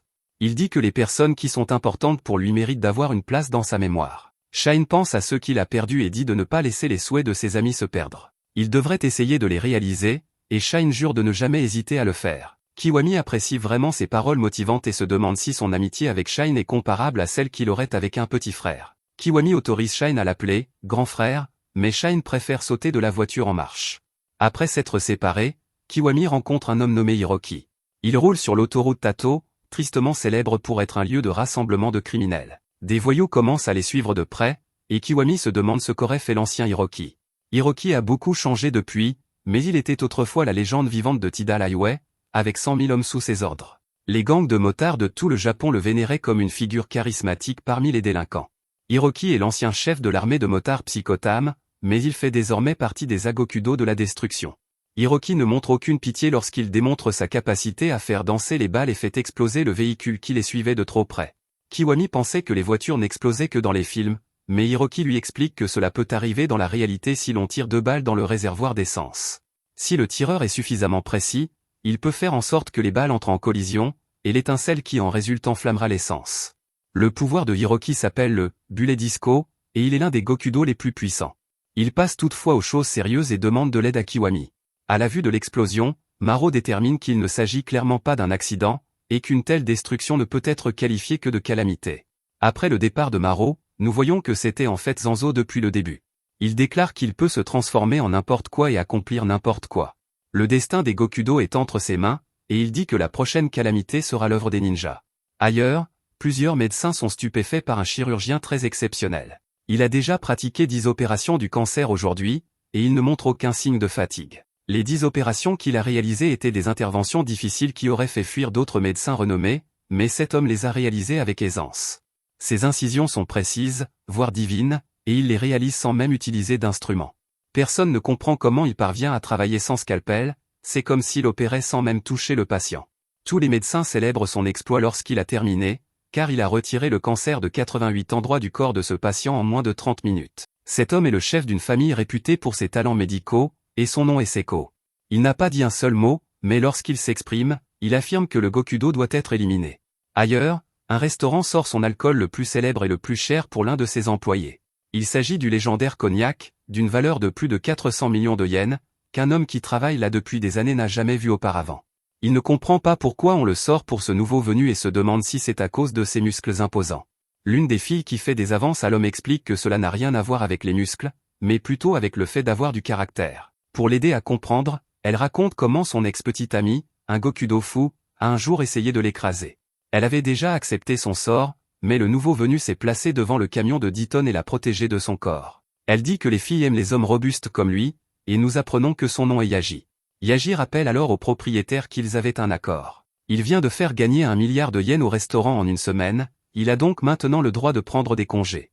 Il doit partir immédiatement car ses précieux amis l'attendent. De retour à la base, Yaji arrive pour saluer Shine. Shine n'a pas changé du tout depuis leur dernière rencontre, et il est clair qu'il ne peut toujours pas sourire. Yaji a la bonne idée d'inviter Shine à venir dans son club, car les autres qui y travaillent sont des pros pour faire rire les gens. Shine n'est pas intéressé, mais Yaji semble souffrir de TDAH, car il se demande déjà pourquoi Shine a l'œil rouge. Seko est le suivant à arriver, et il s'excuse pour le comportement de son petit frère. Il examine immédiatement l'œil de Shine en tant que médecin et le soigne immédiatement. Shine est émerveillé de pouvoir voir à nouveau, et Seko lui explique que l'art chirurgical de sa famille se transmet depuis 400 ans. Seko dit alors à Shine de venir à son hôpital, car une petite incision dans son cerveau suffira à le faire rire à nouveau. Shine décline l'offre, et Zanzo salue le ninja maudit. Zanzo révèle que les Agokudo de la destruction ont pris la vie de Kai et Nodoka, mais Yaji n'a aucune idée de qui est cet homme. En regardant de plus près ses yeux, il se rend compte qu'il s'agit de leur chef Zanzo, qui confirme que les Gokudo se renforcent grâce à des drogues. Shiki a analysé les drogues et déterminé qu'il s'agissait d'un mélange de divers stéroïdes et de médicaments chinois. Zanzo l'a testé en donnant un petit morceau à un rat, et grâce à ses pouvoirs, le rat a réussi à terrasser un ours. Il est clair que les Gokudo sont au sommet de leur confiance en ce moment, donc Zanzo est sûr qu'ils préparent quelque chose. Comme ils l'ont toujours fait, Zanzo dit que les Gokudo vont attirer les ninjas en commettant un autre acte maléfique. Ailleurs, Hiroki déplore le fait que tant de gens détestent leur vie d'adulte. Kiwami aimerait connaître son plan, alors Hiroki explique qu'il va d'abord contacter ses amis dispersés à travers le monde. Le premier est un homme qui vit dans la saleté. Sa femme ne cesse de divaguer à propos de choses absurdes, et il envisage de mettre fin à tout cela. Il s'appelle Alpha, et l'appel téléphonique de Hiroki le fait fondre en larmes. Il attend depuis longtemps, et il est prêt à exécuter tous les ordres de Hiroki. Ailleurs, un homme est traité comme un moins que rien par son patron. Il est vraiment lâche, car il ne se défend jamais, et il reçoit un appel d'Alpha. Alpha lui explique ce qui se passe, et cet homme, appelé Sigma, est ravi d'apprendre qu'ils ont été sollicités par le dieu des gangs de motards. Le patron de Sigma tente à nouveau de le rabaisser, mais cette fois, il lui assène plusieurs coups de poing au visage avant de démissionner. Lors d'un match de baseball, les fans acclament comme des fous un joueur nommé Omega. Il peut établir un nouveau record de home run lors de sa prochaine présence à la batte, et il est connu comme un véritable tourbillon humain. Il a déménagé tout seul aux États-Unis à l'âge de 18 ans et est devenu une star du baseball. Il a frappé 799 home runs en seulement 10 ans, et le commentateur est convaincu que tout ce qu'il voit maintenant, c'est la gloire sur le terrain. Omega regarde tous ses fans admiratifs, mais en réalité, tout cela ne l'émeut pas du tout. À ce moment-là, Omega apprend qu'il a un appel de Sigma. Omega était commandant d'escouade à l'époque, il s'adresse donc de manière formelle au lieutenant Sigma. Omega est informé de la situation et abandonne immédiatement tout pour répondre à sa véritable vocation. Les autres membres sont contactés partout dans le monde et déclarent que l'âge d'or est enfin de retour. Cela ne fait que quelques minutes, mais Hiroki déclare que 50 000 de ces hommes se rassembleront dès le lendemain. C'est assez incroyable, et Kiwami ne peut que se demander ce qu'il compte faire. Hiroki explique que se déchaîner sans aucune limite est le plus grand rêve d'un gang de motards, car cela permet d'oublier la douleur et l'ennui de la vie. Il y a des années, leur monde de rêve leur a été volé par les ninjas.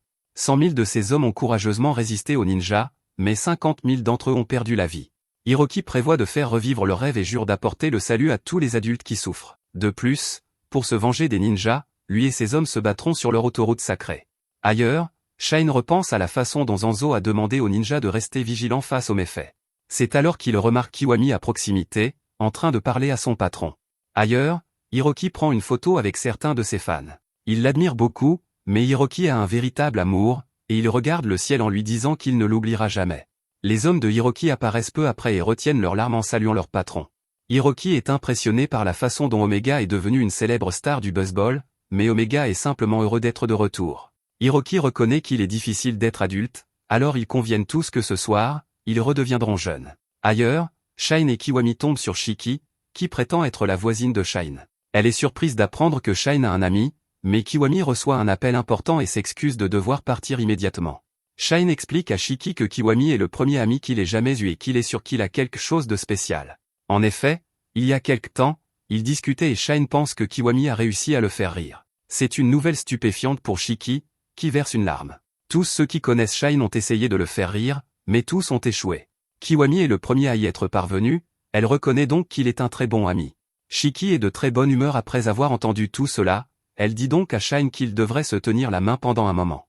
Il le fait, ce qui amène Shiki à repenser à leur passé. Shiki ne veut pas révéler la vérité, elle a donc décidé d'emporter ses sentiments dans la tombe. Elle prévoit d'aimer Shine en secret pour le reste de sa vie, mais elle se réjouit de pouvoir profiter du bonheur qu'elle connaît actuellement. Cette nuit-là, nous voyons que le gang de motards de Hiroki s'est réuni. Hiroki attribue tout cela à Kiwami, car c'est grâce à lui qu'ils ont pu obtenir 30 000 voitures. Cela a coûté beaucoup d'argent, mais Kiwami estime que cela en valait la peine pour voir le légendaire gang de motards rouler à nouveau pour la première fois depuis 20 ans.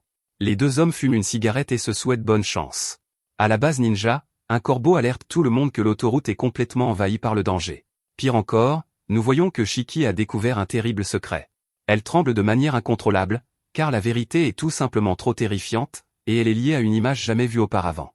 Il s'agit de l'image prise par le monocle de Kai, qui révèle la personne qui a mis fin à la vie de Kai. L'image de Kiwami et Shiki reconnaît immédiatement son visage. Peu après, on voit que Hiroki est dopé par les drogues Gokudo, et il déclare que ce soir, ce gang va retrouver sa jeunesse. Ces hommes foncent dans les rues, et les policiers s'alertent mutuellement au sujet de cette énorme perturbation. Hiroki fait un discours à ces hommes au téléphone, et leur dit d'oublier leurs responsabilités d'adultes. La police ressent la puissance de son gang et appelle désespérément des renforts. Mais cela ne sert à rien, car les Gokudo sont trop nombreux et rien ne peut les arrêter. Hiroki promet de réaliser les rêves de son gang et jure de les ramener à l'âge d'or. La police est affolée lorsqu'elle annonce que des voitures des Gokudo venant de plusieurs directions foncent vers l'autoroute Tato. Elle tente de bloquer le passage des Gokudo, mais Hiroki ordonne à ses hommes de tout détruire, et ils enfoncent la barricade. La police est horrifiée lorsque les Gokudo s'engagent sur l'autoroute, et prennent même la mauvaise direction. Personne n'est à l'abri de leur déchaînement, car les Gokudo détruisent tout sur leur passage. Hiroki ne pourrait être plus satisfait, déclarant que quiconque se trouve sur leur chemin perdra la vie. Les ninjas regardent l'autoroute de Tato envahie par les flammes et le gang de voitures Gokudo poursuivre son déchaînement. Zanzo fait remarquer que la situation est très différente de celle d'avant, car les Gokudo utilisent des voitures au lieu de motos et de lowriders. Zanzo aimerait savoir si quelqu'un comprend ce que cela signifie, alors Shine explique que les Gokudo cherchent manifestement la bagarre. Il provoque les ninjas pour les faire sortir, mais le terrifiant Zanzo déclare que cela lui convient. 30 000 voitures Gokudo tentent de les provoquer, alors Zanzo annonce que les 5 ninjas devront simplement anéantir les Gokudo. Les ninjas sont tous d'accord, alors Zanzo indique à chacun d'entre eux la partie de l'autoroute dont il est responsable. Zanzo demande à tout le monde d'enfiler son équipement et leur dit qu'il est temps de se régaler du mal. Non loin de là, un homme tente de réveiller sa mère après qu'elle ait été blessée sur l'autoroute. Les Gokudo foncent vers eux avec les pires intentions, mais les ninjas arrivent juste à temps pour les aider. Shine déclare haut et fort qu'il est temps que les Gokudo meurent, et il utilise l'incroyable vitesse de ses mains pour arrêter les voitures dans leur élan. Sa rafale d'attaque réduit tous les Gokudo en morceaux, et il leur arrache la tête alors qu'ils sont projetés hors de leur pare-brise. Zanzo explique que les Gokudo encerclent l'autoroute Tato en empruntant 4 itinéraires. Leur travail en tant que ninja consiste simplement à attendre le long de ces itinéraires. S'ils arrêtent les Gokudo ne serait-ce que quelques minutes, les Rex s'empileront et ils auront une barricade. C'est exactement ce que Shine fait maintenant, et nous voyons qu'il a créé un énorme carambolage explosif dans lequel les Gokudo continuent de s'écraser. Shin appelle cela son poste de contrôle ninja et dit aux Gokudo qu'il ne les laissera jamais passer. Ailleurs, le premier ministre Ida n'en croit pas ses yeux. On lui dit qu'il doit se mettre en sécurité, mais il aperçoit une silhouette étrange au loin. Cette personne est Zanzo, mais il se moque d'être vu. Cela pourrait lui causer des ennuis si son identité de ninja était découverte, mais il se rappelle qu'il peut toujours changer de visage. Plus important encore, les Gokudo sont arrivés, alors il utilise son attaque de destruction docile et de chaleur brûlante spectaculaire. Zanzo dit que c'est pour ses camarades tombés au combat, et son attaque recouvre l'autoroute de flammes. À proximité, Shiki met certains blessés en sécurité et n'en revient pas de la cruauté des Gokudo. Ils ne pensent qu'à eux-mêmes et se moquent de faire du mal à des jeunes. Shiki est furieuse, alors elle s'envole dans les airs et utilise sa lame des ténèbres. Elle s'appelle le parfum du sommeil éternel et se répand partout. Elle explique que c'est un parfum produit par les glandes sudoripares de ses paumes. L'inhaler enveloppe directement ses ennemis dans les rêves les plus heureux, et ils ne se réveilleront plus jamais.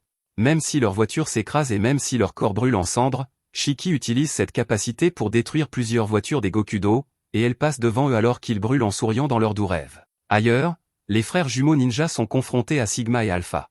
Ces deux Gokudo sont amis depuis très longtemps, et ils se demandent comment les choses ont toujours été ainsi.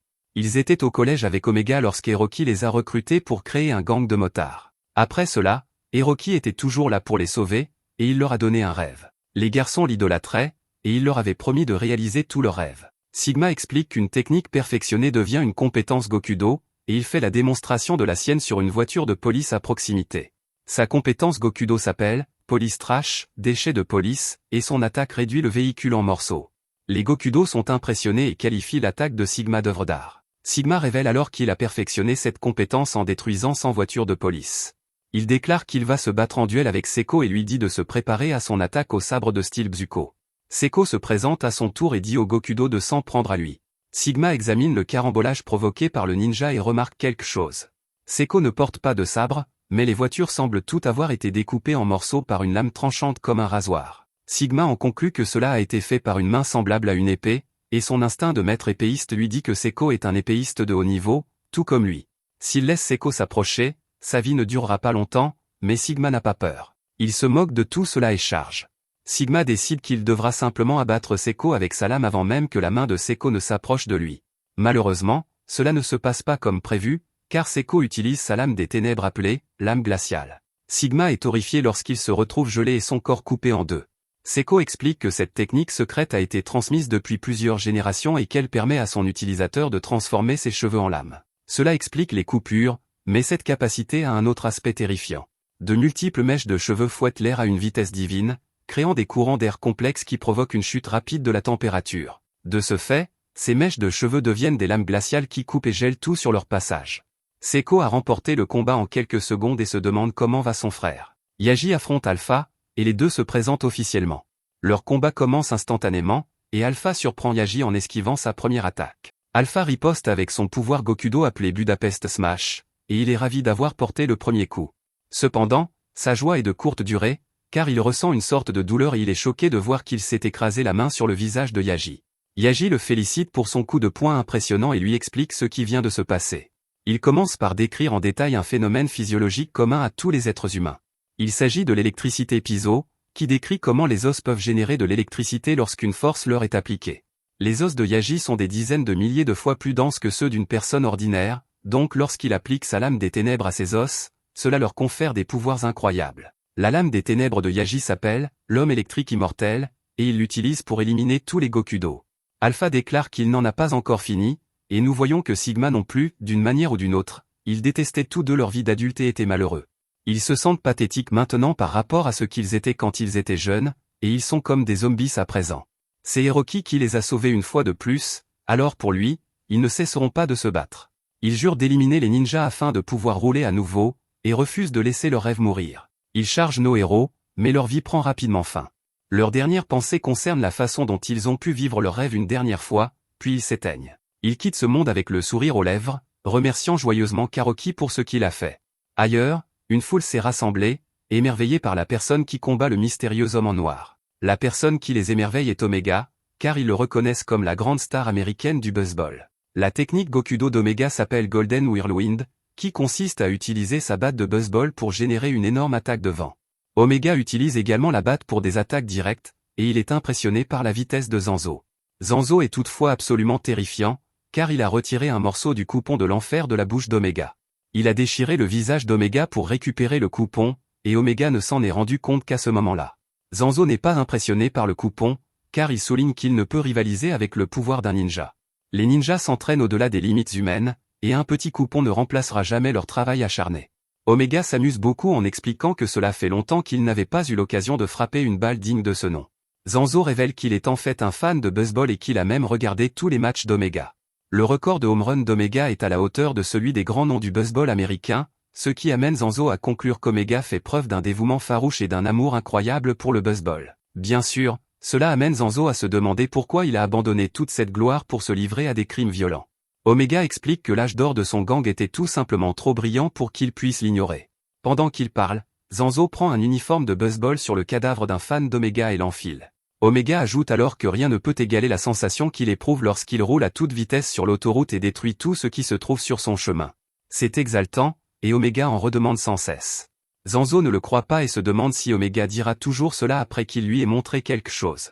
Zanzo se transforme alors en quelqu'un qui bouleverse Omega au plus profond de lui-même. Sous cette apparence, Zanzo salue Omega et lui demande de frapper un home run pour lui.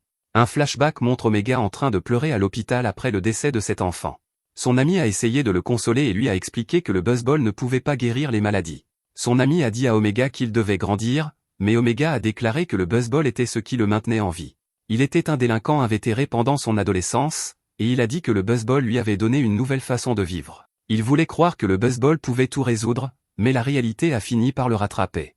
Zanzo souligne qu'Omega utilise le soi-disant rêve de ce gang comme une échappatoire. Il dit qu'Omega a fui le baseball quand celui-ci l'a trahi, et qu'il a fui la souffrance qu'il a endurée à cause de cette expérience traumatisante. Zanzo réitère qu'il est fan de ce sport, et il implore Omega de dire qu'il aime toujours le baseball. Malheureusement, Omega ne peut que s'excuser en répétant que l'âge d'or du Gokudo est trop brillant pour qu'il puisse l'ignorer.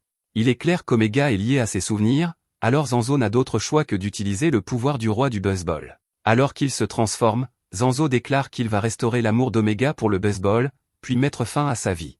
Tous les spectateurs sont alors stupéfaits lorsque Zanzo se transforme en le plus grand batteur que le baseball ait jamais connu.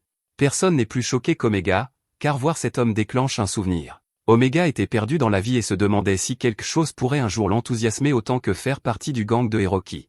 Il s'ennuyait dans sa vie d'adulte, mais un jour, il a vu qu'un joueur de baseball avait battu le record de home run. Omega a été inspiré, et ce moment a changé sa vie pour toujours. Le détenteur du record était le roi du baseball, et Omega n'arrive pas à croire qu'il se trouve devant lui en ce moment même. Zanzo le défie dans un concours de frappe entre deux rois du home run, et l'humeur d'Omega change complètement. Il se présente officiellement et déclare qu'il utilisera sa batte pour réaliser son rêve. Zanzo se présente à son tour, et tout le monde les regarde avec émerveillement. C'est le match de rêve que le monde attendait, mais les enjeux n'ont jamais été aussi élevés. Ils s'affronteront dans un concours de frappe sans balles, et ils frapperont pour sauver leur vie.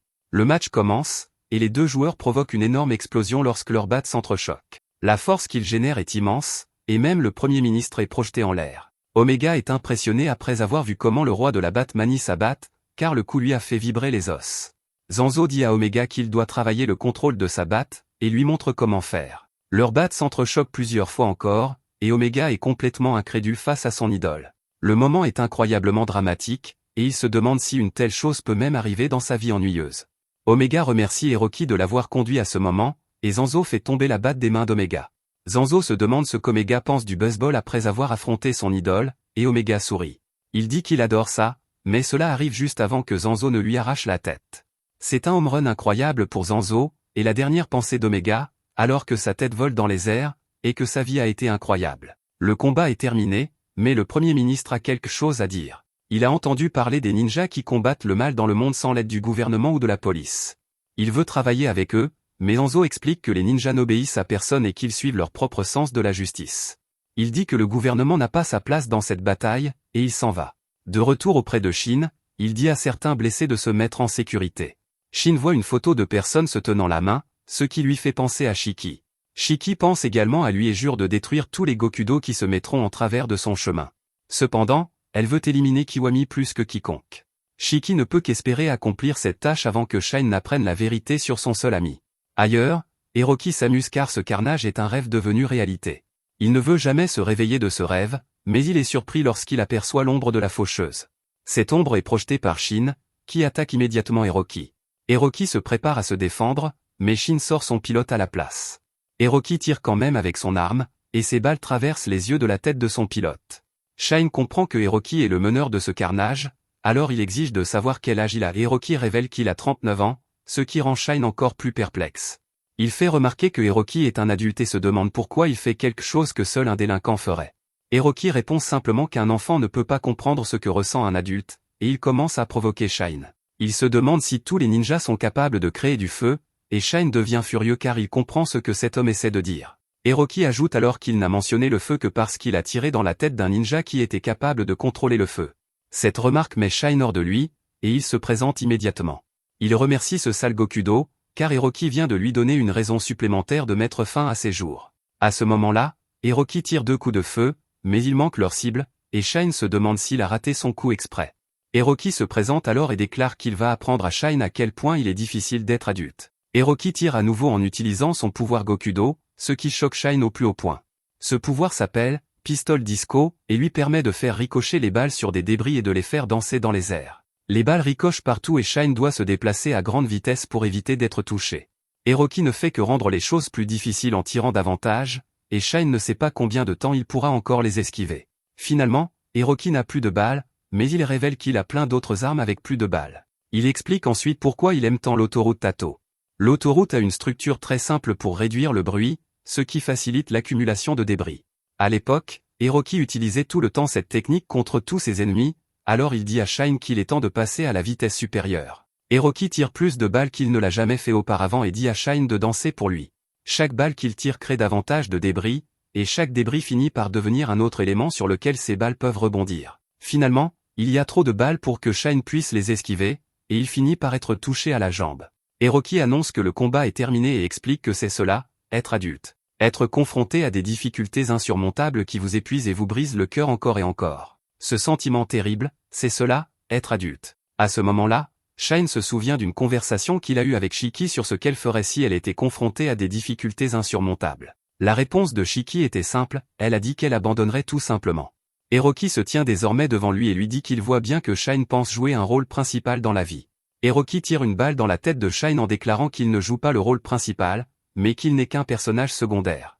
Hiroki n'arrive pas à croire à quel point il a été facile de vaincre Shine, et il se demande si c'est vraiment tout ce dont un ninja est capable. Cependant, ce psychopathe s'excite lorsque Shine se relève pour l'attaquer, et il déclare que c'est ainsi qu'un ninja doit vraiment être. Hiroki est stupéfait de voir que Shine a survécu à une balle dans le cerveau, et il traite Shine de monstre. Shine ne s'attribue toutefois pas le mérite de cette prouesse et révèle ce qui s'est réellement passé. Au moment où la balle a touché sa peau, Shine a tourné la tête pour suivre la rotation de la balle. Cela lui a permis de dévier la balle avec l'extérieur de son crâne, et il a seulement semblé que la balle lui avait traversé la tête. C'était un pari entre la vie et la mort, et Hiroki est stupéfait par ce dont les ninjas sont capables. Shine repense à ce que Shiki lui a dit à propos du fait d'affronter à nouveau des difficultés insurmontables. Elle lui a fait remarquer que la vie est une succession de difficultés, les adultes luttent constamment contre elles et s'épuisent.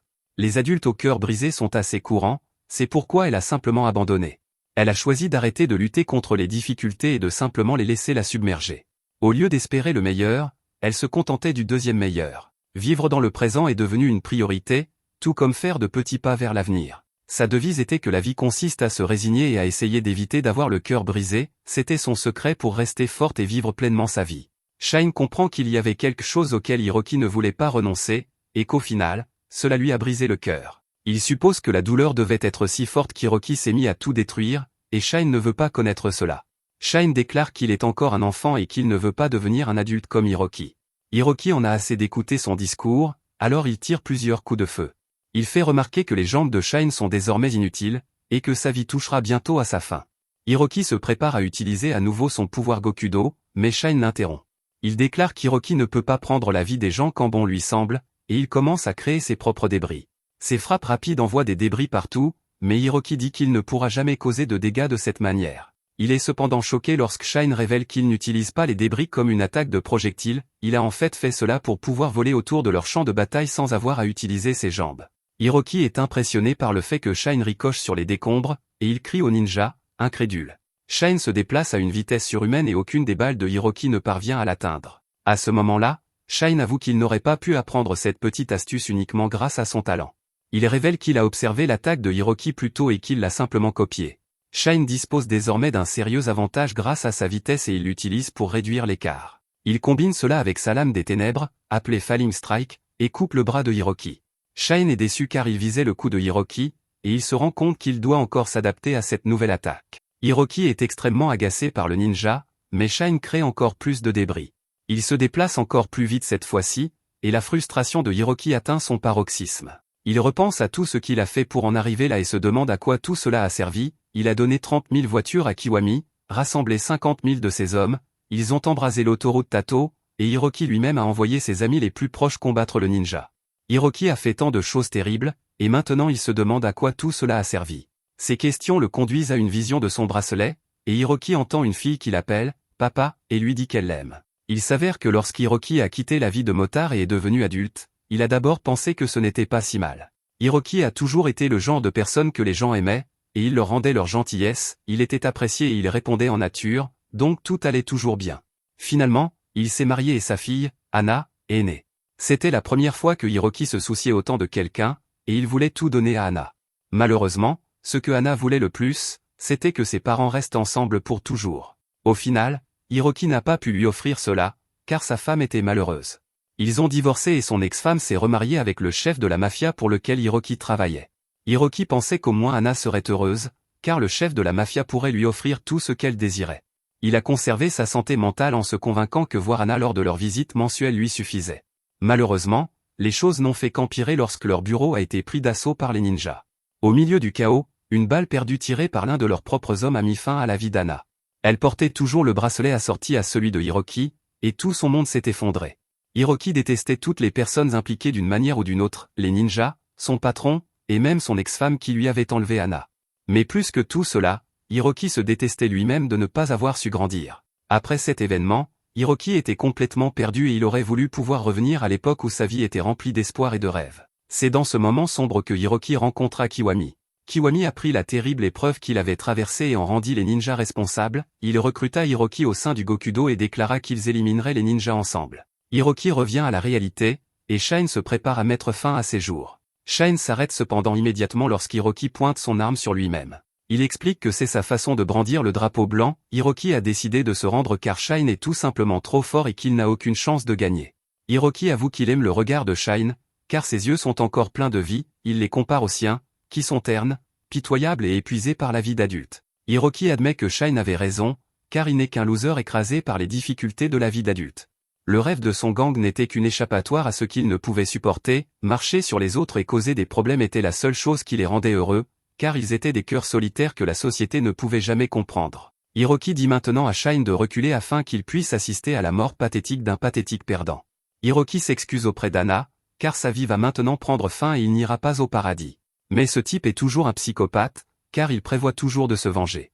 Il tire une balle dans sa tête, mais il utilise également son pouvoir pour faire danser la balle à l'intérieur de son crâne. La balle ricoche à l'intérieur, et Hiroki la dirige de manière à ce qu'elle finisse par éliminer Shine par surprise. La balle finit par sortir à l'angle parfait, et Hiroki appelle cette technique Gokudo, la fin du monde. Shine est cependant incroyablement doué, et il arrête la balle du bout des doigts et la dévie vers le ciel. Hiroki se demande comment Shine a pu le voir venir, alors Shine lui révèle qu'il avait lui aussi un regard perçant, il avait compris qu'Hiroki faisait seulement semblant d'être faible, mais il n'avait pas pu cacher son intention meurtrière. Hiroki admet que c'est ainsi que les choses devaient se terminer, et Shine lui arrache la tête. Hiroki est choqué lorsqu'il se retrouve devant deux escaliers et qu'il entend une voix. C'est Anna qui l'appelle d'en haut. Hiroki se demande s'il a vraiment le choix, et il est rempli de joie. Cependant, il ne peut que s'excuser auprès d'Anna, car il prend l'autre chemin, il descend l'autre escalier, car il sait que le paradis n'est pas un endroit où il ira. Hiroki déclare que lorsqu'une personne fait de mauvaises choses, elle doit supporter le poids de ses actes. Au bas des marches, Hiroki retrouve ses anciens amis, et ils sont tous d'accord avec ce qu'il a dit. Ils ont tous juré de rester aux côtés de Hiroki, et Hiroki déclare qu'il est temps pour eux de descendre dans les profondeurs de l'enfer. Shine est surpris que même la vie de Hiroki se soit terminée avec le sourire, et il admet que ce type était plutôt cool. Mais cela n'a pas d'importance, car il reste encore beaucoup à faire. Ailleurs, nous voyons que Gamut a été endormi par le pouvoir de Shiki. Son vrai nom est Tera, et il rêve que sa mère lui répète sans cesse à quel point ses parents l'aimaient. Ce moment agréable est toutefois interrompu par un homme nommé Daejin. Il fait remarquer que le rêve de Gamut ne correspondait pas à la réalité de sa mère, et Gamut est stupéfait de voir tous ses amis morts. Daejin lui fait remarquer que sa mère ne l'a jamais pris dans ses bras et qu'elle était en réalité très méchante avec lui. Daejin lui dit de sortir de son faux rêve et ordonne à Gamut de mettre fin à la vie du ninja, il lui dit de venger ses amis, alors Gamut sort en trompe de la voiture en feu. Shiki se présente et informe Gokudo qu'elle va devoir mettre fin à ses jours. Gamut se présente également et annonce qu'il est du côté de tous les enfants au cœur brisé. Ce fou déclare simplement qu'il veut mettre fin à la vie des gens et demande ce qu'il y a de mal à cela. Shiki l'endort, mais Gamut est à nouveau effrayé par ses amis, il se réveille immédiatement, pour découvrir que sa vie est sur le point de prendre fin. Gamut est cependant incroyablement doué, il esquive l'attaque, et Shiki se demande comment ce type peut se réveiller, car il devrait être impossible à quiconque de briser son pouvoir d'endormissement. Gamut se cache à proximité. Gamut se rend compte que Shiki envoie quelque chose de dangereux dans les airs, alors il se couvre le visage avec du ruban adhésif. Shiki se demande si ce gamin va vraiment se battre comme ça, et elle est choquée lorsque l'attaque de Gamut rate complètement sa cible. Il est clair que ce gamin est fou, Mais Shiki sait qu'elle ne peut pas baisser sa garde, elle doit rester calme afin de pouvoir mettre fin à la vie de ce Gokudo. Gamut est toutefois terrifiant lorsqu'il entend Shiki et il réussit à la toucher directement. Shiki se demande si Gamut peut voir à travers les interstices du ruban adhésif, mais cela ne peut pas être vrai, s'il y avait des interstices dans le ruban adhésif, alors le parfum de Shiki aurait pénétré dans les yeux de Gamut. Gamut se demande comment il peut voir clairement la ninja, car il peut la voir même sans utiliser ses yeux, tout cela grâce à l'amour que lui témoignait sa mère. Sa mère lui témoignait cet amour chaque jour, et grâce à cela, il peut survivre plus de 30 minutes sans respirer, il peut sentir son environnement à travers le ruban adhésif parce que sa mère l'aimait tellement. Maintenant, avec le LS Coupon, cette petite compétence s'est transformée en un véritable sens supplémentaire. Shiki essaie sans cesse de se calmer, mais malgré tous ses efforts, elle n'y parvient pas. En effet, la situation ne fait qu'empirer, car sa vision de ninja lui montre quelque chose au loin, c'est une vision terrible, car elle voit Kiwami approcher. Gamut reste toutefois concentré sur le combat et supplie ses amis de lui donner de la force. Cela lui permet d'utiliser son pouvoir Gokudo, appelé Pestilence, et il transperce Shiki de son épée. Shiki est submergé par une douleur atroce, et Gamut lui explique qu'il lui a transpercé le foie, la douleur est telle que Shiki n'a jamais rien ressenti de tel auparavant, et elle est insupportable. Gamut se délecte de la douleur de Shiki et se rend compte qu'il n'aime pas son visage, il dit que Shiki ne ressemble pas du tout à un être humain et la traite de monstre. Gamut la transperce à plusieurs reprises et libère toute sa colère parce que les ninjas ne cessent d'emmener ses amis. Shiki parvient à l'arrêter et utilise son pouvoir de parfum pour le repousser. Kiwami arrive et est impressionné lorsque Gamut lui révèle qu'il a mis fin à la vie d'un ninja. Shiki est cependant toujours en vie et supplie Kiwami de s'approcher, elle espère qu'il voudra lui porter le coup fatal, car elle doit s'assurer que sa vie prenne fin avant la sienne. À ce moment-là, Kiwami est surpris car son corps recule de lui-même. Même Gamut est terrifié pour une raison quelconque, car il dit qu'ils devraient fuir pour sauver leur vie, il était sûr d'avoir coupé le foie de Shiki avec son pouvoir pestilence, il est donc impossible qu'elle puisse encore bouger. Shiki refuse de se laisser mourir, alors elle rampe vers eux, elle jure de mettre fin à la vie de Kiwami afin de ne jamais avoir à découvrir qui il est vraiment. Shiki promet de sacrifier sa propre vie afin de pouvoir offrir à son ennemi un sommeil éternel. L'instinct meurtrier de Gamut devient fou, et il comprend que Shiki va libérer un gaz toxique partout. Il dit à Kiwami qu'ils doivent s'enfuir, et nous voyons que Shiki s'est enfin suffisamment approché pour utiliser son sort de parfum sur lui. Kiwami n'est cependant pas idiot, il écoute donc l'avertissement de Gamut et il s'enfuit. Une fois qu'ils sont partis, Shiki ne peut s'empêcher de penser à quel point elle est pitoyable, elle a été égoïste en gardant la vérité pour elle, et elle s'est laissée vaincre si facilement par l'ennemi.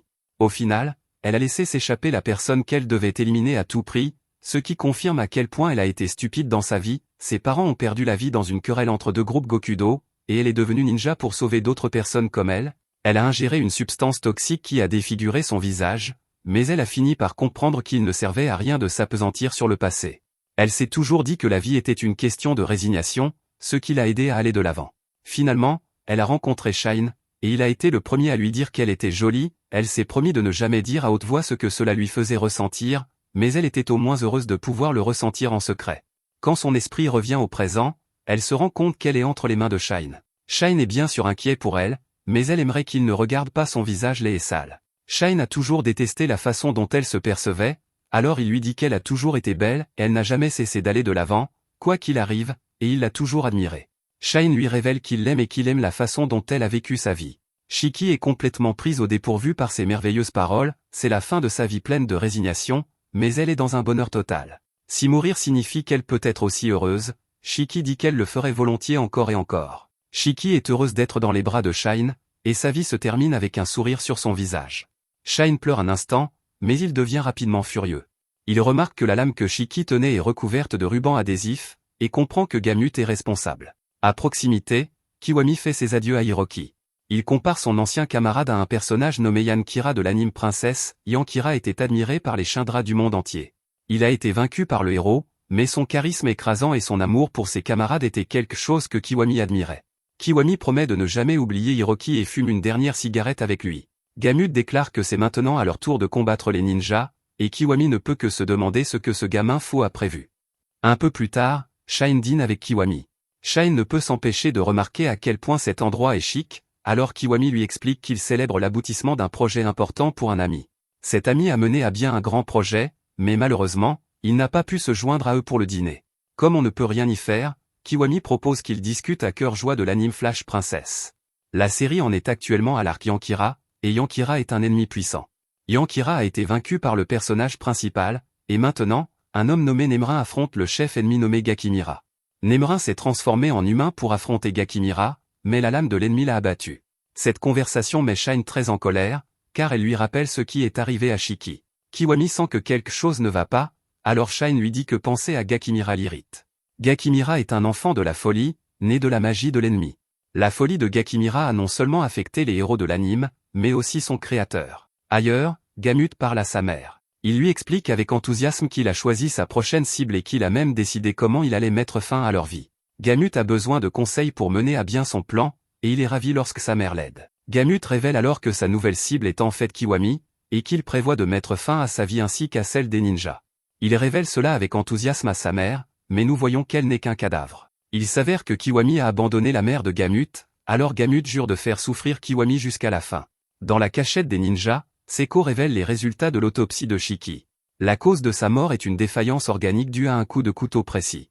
Yaji est stupéfait car il pensait qu'elle avait été empoisonnée, mais Seko n'a détecté aucune trace de poison sur l'arme trouvée sur les lieux.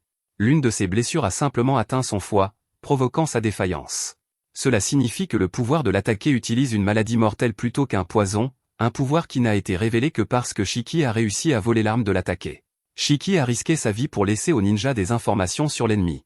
Zanzo, transformé, se reproche d'avoir commis une grave erreur en divisant leurs forces dans cette bataille. Il n'y a plus rien à faire maintenant, alors il dit simplement à Shiki de rire de leur chef incompétent dans l'au-delà. Shine est absolument furieux car il pense que c'est Gamut qui a tué Shiki. Gamut est également celui qui a pris l'œil de Shine, donc Shine connaît très bien la technique de Gamut. Seko demande des nouvelles de l'enquête de Shiki sur les images de la caméra, mais Zanzo répond qu'ils n'ont aucune information, pour une raison quelconque, l'ordinateur de Shiki est verrouillé et il est impossible de le déverrouiller. Après cela, Shine croise le même groupe d'enfants qui ont besoin de personnes pour rejoindre leur groupe. Cela fait penser à Shine à la conversation qu'il a eue avec Kiwami, lorsque celui-ci lui a demandé s'il avait ri à nouveau depuis cette fois-là au bar. Bien sûr, la réponse était non, alors Kiwami lui a recommandé d'essayer de se faire un nouvel ami. Kiwami lui a expliqué que chaque nouvel ami qu'il se ferait lui apporterait une nouvelle étincelle inattendue qui pourrait le changer. Cela serait bénéfique, car l'une de ces étincelles pourrait faire sourire Shine. Shine a pris ses paroles très au sérieux, mais il ne sait pas du tout comment se faire des amis. Ailleurs, des hommes en costume paniquent parce qu'ils ont perdu la trace du Premier ministre, Kanshichi. Le chef de la sécurité décide qu'ils doivent le retrouver avant que les médias n'apprennent la nouvelle, et il se lamente sur le fait que Kanshichi le fait toujours courir en rond. Pendant ce temps, nous voyons que Kanshichi s'est déguisé. Il est très satisfait de son déguisement, car il dit que personne ne devinerait jamais que cet homme élégant est en fait le Premier ministre. En réalité, tout le monde le regarde et sait qui il est. Kanshichi n'en a cependant pas conscience et se rend joyeusement dans le magasin qu'il cherche, le magasin Flash Princess, où il est émerveillé par la nouvelle sélection de souvenirs. Kanshichi est submergé par tous les choix et ne sait pas quoi acheter. Il commence à paniquer, mais Shine arrive justement à ce moment-là, à la recherche de la dernière édition exclusive à Tokyo, Princess Grappe. Shine est manifestement très expérimenté, alors Kanshichi lui demande de l'aide. Il explique qu'il fait des achats pour son petit enfant et qu'il ne sait pas quoi acheter.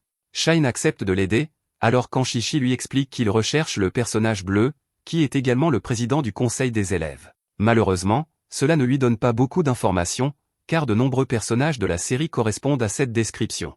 Shine lui montre toutes les options, et il y en a au moins 10. Kanshichi dit qu'ils se ressemblent tous, mais Shine lui fait remarquer avec colère qu'ils sont tous différents et que les gens normaux ne peuvent tout simplement pas comprendre. Kanshichi a beaucoup à apprendre, alors Shine décide de lui enseigner tout depuis le début. Après avoir montré quelques épisodes à Kanshichi, celui-ci réalise enfin que Flash Princess n'est pas seulement un anime pour filles, mais qu'il s'agit en réalité d'une histoire riche et profonde sur l'amour et l'amitié. Shine lui a ouvert les yeux sur quelque chose de formidable, alors Kanshichi déclare qu'il va se lancer dans l'aventure et regarder les 17 années d'épisodes. Shine se souvient de se présenter, et Kanshichi ment sur son identité.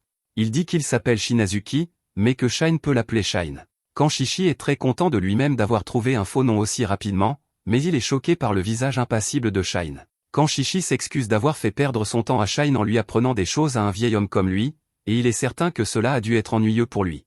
Shine lui répond que ce n'était pas ennuyeux du tout, et que le problème avec son visage est en fait qu'il ne peut ni rire ni sourire. Shine est alors choqué lorsque Kanshichi commence à s'agiter. Il n'a aucune idée de ce qui se passe, mais Kanshichi continue de dire des mots insensés et de prendre des pauses folles. Kanshichi dit à Shine de ne pas s'inquiéter et de tout lui laisser faire. Il déclare que c'est son devoir de protéger les sourires de tout le monde, alors il continue à agir de manière folle. Shine lui assure que cela ne marchera pas, mais Kanshichi est très sérieux. Malheureusement, il se laisse emporter lorsqu'il essaie de prouver à quel point il est sérieux, et il révèle sa véritable identité de Premier ministre. À ce moment-là, Kanshichi est retrouvé par ses gardes, qui l'emmènent. On dit à Shine de ne jamais parler de cela, et il se retrouve seul. Après cela, Shine panique à propos de ce qui vient de se passer, mais il tombe sur quelqu'un. Cette personne est très excitée de le voir, et Shine est choqué lorsqu'il réalise qu'il s'agit de Gamut. Gamut demande avec désinvolture comment Shine a récupéré son œil, mais Shine est furieux. Il jure de faire payer Gamut, mais Gamut l'en empêche. Gamut admet qu'un combat serait assez amusant, mais il sait qu'il y a des questions auxquelles ils veulent tous les deux des réponses. Ils se rendent dans un restaurant, mais Shine veut juste savoir si c'est Gamut qui a tué Shiki. Shine perd presque la tête lorsque Gamut le confirme, mais il est surpris lorsque celui-ci lui dit que Shiki était vraiment forte. Elle était en fait la personne la plus forte qu'il ait jamais éliminée, car elle était sur le point de le mettre lui et son patron hors d'état de nuire. C'est pourquoi Gamut a dû tout donner et l'éliminer sur le champ. C'est le plus grand honneur qu'un assassin puisse rendre, mais Gamut dit qu'il s'intéresse davantage à autre chose. C'est maintenant lui qui est bouleversé, car il se demande si c'est Shine qui a éliminé Hiroki. La tension entre eux commence à monter considérablement lorsque Gamut met un morceau du coupon de l'enfer dans sa bouche. Gamut est sûr que Shine a éliminé Hiroki, car la coupure au cou de Hiroki est identique à celle que Shine a utilisée pour lui couper la main. Ils sont tous deux remplis de rage, et Shine confirme qu'il a mis fin à la vie de Hiroki. Shine ajoute également que Hiroki était très fort, et Gamut se réjouit, car ils se ressemblent beaucoup tous les deux. Une pauvre enfant qui se trouve à proximité se rend aux toilettes et remarque que les deux hommes sont très tendus. La colère de Shine atteint son paroxysme, alors il utilise une gomme pour détruire les caméras et les lumières du restaurant. Personne ne peut rien voir, mais tout le monde peut sentir et entendre quelque chose voler dans la pièce. Il s'agit en fait de Shine et Gamut, qui sont passés en mode combat total. Leur combat est hors de contrôle, mais Shine parvient tout de même à sauver la fille d'un couteau perdu. Les deux hommes s'affrontent, mais ils sont trop égaux. Gamut souligne que les célèbres attaques de Shine sont même capables de détruire les voitures Gokudo, mais pour une raison quelconque, la lame de Gamut repousse ces attaques. Gamut est sûr que Shine se demande pourquoi, alors il révèle ce qui se passe. Gamut explique qu'il annule simplement la force de Shine grâce à son habileté. Gamut parvient finalement à porter quelques coups, et Shine est choqué car le gars visait directement ses entrailles. Gamut déclare qu'il est un pro du couteau et qu'il enverra Shine dans l'au-delà de la manière la plus brutale possible. Mais ce ne sera pas aujourd'hui, alors Gamut laisse Shine payer l'addition. Cette nuit-là, une femme mystérieuse annonce que le moment est venu de commencer quelque chose. Elle entame un compte à rebours, et une bande d'enfants déchaînés se met à tout saccager à l'intérieur d'un immeuble. Ils chantent une chanson terrifiante qui explique que ces enfants reçoivent des points de massacre pour avoir mis fin à la vie d'autres personnes, ils reçoivent même de l'argent de poche en échange de ces points. Ces enfants massacrent tout le monde dans l'immeuble, et l'un d'eux se réjouit car il va obtenir 3000 points pour avoir éliminé l'un des chefs. À l'extérieur, la femme poursuit son compte à rebours et dit qu'il reste encore des gens dans le bâtiment. Ces enfants sont connus comme les Gokudo les plus fous qui ont fait tomber la mafia mexicaine, et on les appelle les Glass Children. Un autre boss panique lorsqu'il se rend compte que Kiwami se venge de quelque chose qu'il a fait plus tôt, alors il se cache dans une pièce sécurisée. Malheureusement pour lui, il n'y a aucun moyen de se cacher de ses enfants, et il est rapidement éliminé. La personne qui a pu l'attaquer depuis l'intérieur de la pièce sécurisée se trouve en fait à l'extérieur, sur le dos de quelqu'un d'autre. Le grand gaillard s'inquiète que son copain ait pu toucher l'un de leurs amis, mais celui-ci lui assure qu'il peut voir clairement tout le monde à l'intérieur du bâtiment. Le grand gaillard s'appelle Attaque, et le type sur son dos s'appelle Ordre. Ordre dit simplement à Attaque d'aligner leur prochain tir, ce que fait Attaque. À l'intérieur, une fille nommée Angers se demande combien de points elle va obtenir pour sa dernière élimination, mais un enfant nommé Busa n'en a aucune idée, elle a fait trop de trous dans sa cible, et même Busa ne sait pas combien de points il va obtenir, car il vient de faire fondre un type. À l'extérieur, la mystérieuse fille annonce que 2 minutes se sont écoulées. De retour à l'intérieur, un homme tatoué prévient qu'il est très coriace et dit aux intrus de l'attaquer avec l'arme de leur choix. Ce sont cependant ses derniers mots, car un homme l'élimine avec un ballon de football. Finalement, le temps est écoulé, et la fille à l'extérieur annonce qu'il est temps pour tout le monde de partir avant que les ninjas n'arrivent. Elle dit que le travail n'est pas terminé tant que tout le monde n'est pas rentré chez soi, et nous voyons qu'elle a elle-même éliminé plusieurs personnes. Ailleurs, Kanshichi est totalement captivé par le 7e arc de Flash Princess. Lorsqu'il fait une pause, il pense à remercier Shine de lui avoir fait découvrir un tel chef-d'œuvre. Bien sûr, un bon premier ministre doit trouver un équilibre entre ses loisirs et ses fonctions, il jette donc un œil à quelques documents.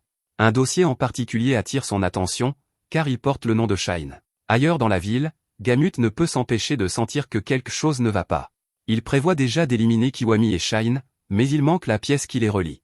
À ce moment-là, Gamut sent une odeur de curry qui lui rappelle sa mère. Il se précipite chez lui, mais il s'avère que c'est la mystérieuse fille. Elle s'appelle Prima, et Gamut lui dit de ne pas entrer chez les gens sans y être invité. Il est sûr que sa mère la gronderait si elle recommençait, mais Prima explique qu'elle a déjà salué sa mère. Prima est simplement inquiète parce que Gamut ne mange que des bonbons lorsqu'il est seul. Elle dit qu'il doit manger correctement, c'est pourquoi, en tant que chef de leur groupe, elle lui prépare un repas. Gamut se demande si sa mère est vraiment d'accord avec cela, et il n'a d'autre choix que d'accepter la décision de sa mère. Gamut déteste sa nourriture saine, mais Prima lui dit simplement de la manger. Elle se demande si Gamut a bien dormi, mais il répond qu'il n'a pas dormi depuis 3 semaines, la dernière fois qu'il a dormi, c'était sur l'autoroute de Tato, mais cela n'a duré que quelques secondes. C'est assez dangereux, alors Prima aide Gamut à se reposer. Le type nommé Baron a apporté de la nourriture pour Gamut, mais Prima doit lui dire de se taire. Baron est surpris de voir que Gamut dort, et il fait remarquer que le pauvre garçon ne peut dormir que lorsque Prima le met au lit. Il dit que l'esprit de Gamut est toujours en ébullition, et Baron lui en est reconnaissant. Gamut est plus fou que tous les autres membres du groupe, et c'est en fait ce qui les sauve. Il espère que Gamut se reposera suffisamment pour qu'il puisse à nouveau se déchaîner lorsqu'il se réveillera. Le lendemain matin, quelqu'un informe Shine qu'il a accompli quelque chose d'extraordinaire. Après l'école, il croise Kiwami, qui est stupéfait lorsque Shine lui révèle qu'il a remporté le prix du Premier ministre. Il a remporté ce prix grâce à la fiche de lecture qu'il a rédigée sur le roman Flash Princess. Shine est persuadé qu'il s'agit d'une erreur, mais Kiwami lui assure que ce n'est pas le cas. Kiwami croit vraiment en Shine, alors il lui dit qu'il devrait être heureux, il veut que son ami puisse célébrer son accomplissement, alors il encourage Shine à sourire. Gagner le prix du Premier ministre signifie que les compétences rédactionnelles de Shine ont été évaluées à plusieurs reprises, il n'y a donc pas d'erreur. Kiwami dit que Shine est vraiment incroyable, mais Shine fait remarquer que Kiwami est plus heureux que lui à ce sujet. Kiwami révèle que son entreprise sponsorise même ce prix et que la cérémonie de remise des prix aura lieu à la résidence du Premier ministre. Alors que Kiwami tente de convaincre Shine de célébrer, nous voyons Gamut les observer, complètement sous le choc. Son incrédulité se transforme rapidement en joie, mais il disparaît lorsque les garçons ont l'impression que quelqu'un les observait. Ce soir-là, les Glass Children organisent leur propre fête, car il est à nouveau temps de choisir qui ils vont éliminer. Ils traitent leurs cibles presque comme des cartes à collectionner, car chacune d'entre elles a sa propre rareté et sa propre valeur. Cette dernière liste de cibles est incroyable, car la plupart d'entre elles sont des rares ultimes avec plus de 100 000 points de massacre chacune. Tout le monde est prêt à se déchaîner, alors Gamut les excite encore plus.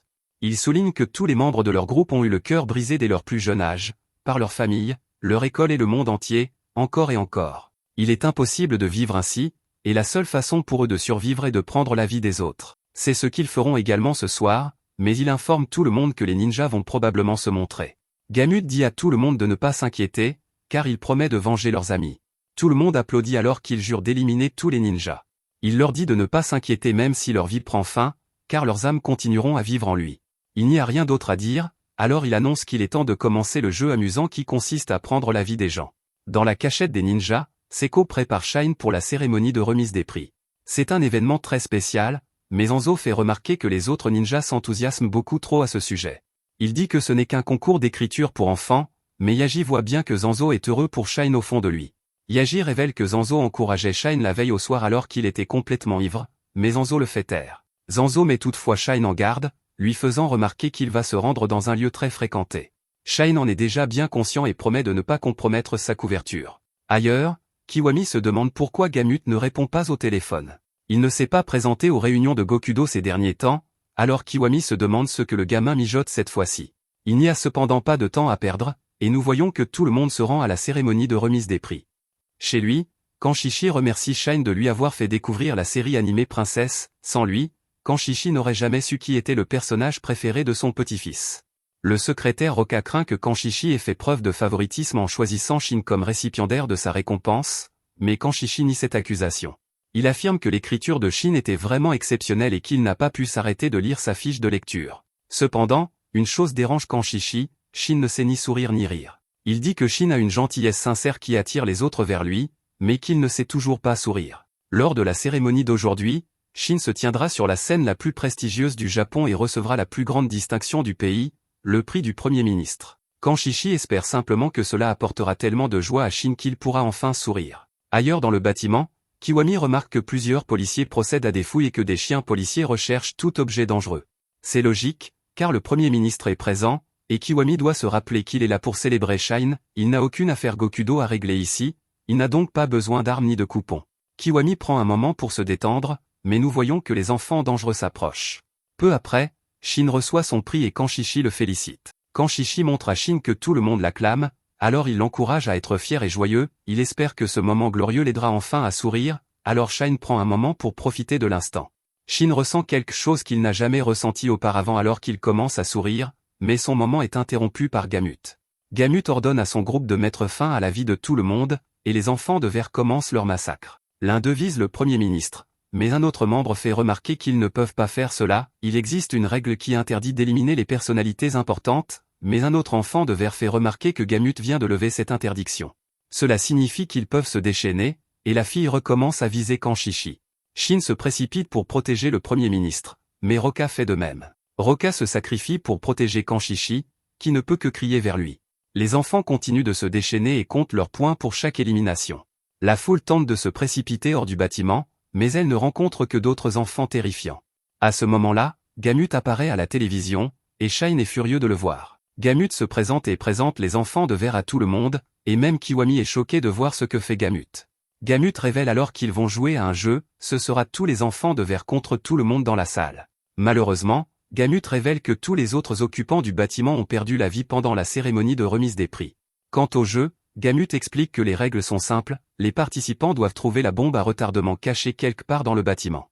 Gamut lance alors un compte à rebours très court, et une bombe explose une partie du bâtiment. Il explique qu'il ne s'agissait que d'une démonstration et que la véritable bombe qu'il recherche est 100 fois plus puissante. Ils n'ont qu'une heure pour trouver la vraie, alors Gamut dit à tout le monde qu'ils vont devoir travailler très dur pour la trouver. Pour aggraver les choses, ce méchant révèle qu'ils devront le faire pendant que les enfants de verre les traquent, il les avertit que les enfants mettront fin à leur vie dès qu'ils les auront trouvés. Gamut dit donc à tout le monde de courir aussi vite que possible. Kiwami est complètement incrédule en regardant la scène, mais il décide tout de même que Gamut obtiendra le maximum de points pour cela. Kiwami a toujours respecté le potentiel maléfique infini de Gamut, il lui attribue donc 100 points. Cependant, personne n'est aussi maléfique que Kiwami, qui déclare que Gamut n'obtiendra aucun point pour son mauvais timing. À ce moment-là, les enfants de verre se couvrent les yeux et comptent jusqu'à 100 afin de donner à tout le monde une longueur d'avance. Tout le monde court pour sauver sa vie, mais personne ne sait où se trouve la bombe. Roka supplie Kanshichi de courir lui aussi, mais celui-ci refuse d'abandonner son ami de longue date. Roka insiste cependant, et le garde de Kanshichi lui dit qu'ils n'ont plus beaucoup de temps.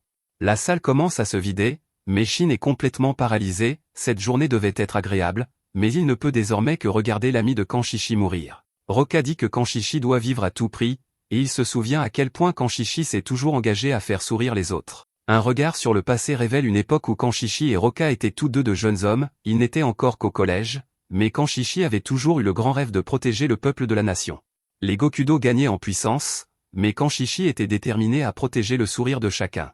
Même aujourd'hui, Roka ne veut pas oublier cette époque, et il promet de soutenir Kanshichi pour toujours. Roka dit au revoir à son cher ami, qui rend son dernier souffle. Shin est le seul à assister à cette scène, et il est furieux. Gamut fait remarquer que les enfants ont fini de compter jusqu'à 100, mais qu'il reste encore un mannequin qui n'a pas fui. Les enfants essaient de le narguer, mais Shin n'a qu'une seule chose en tête, il veut se venger, et le seul mot qui sort de sa bouche est « Gamut ».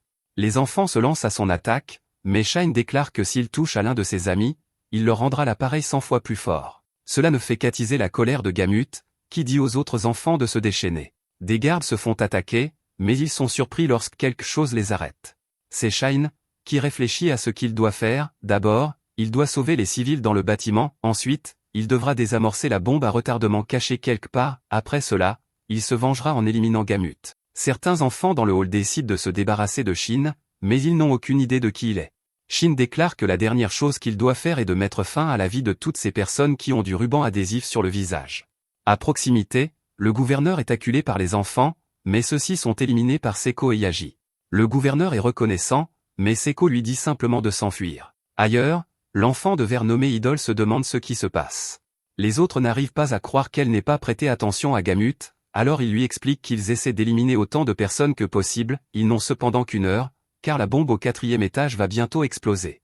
Ils se demandent combien de points Idole a accumulé jusqu'à présent, mais ils sont choqués quand Idole leur coupe la tête. Idole retire le ruban adhésif de son visage, et nous voyons qu'il s'agit en fait de Zanzo transformé. Zanzo se sent très mal à l'aise en ce moment, et c'est le même sentiment qu'il avait sur l'autoroute de Tato, c'est presque comme si cette guerre entre ninja et Gokudo se déroulait selon un scénario écrit par quelqu'un.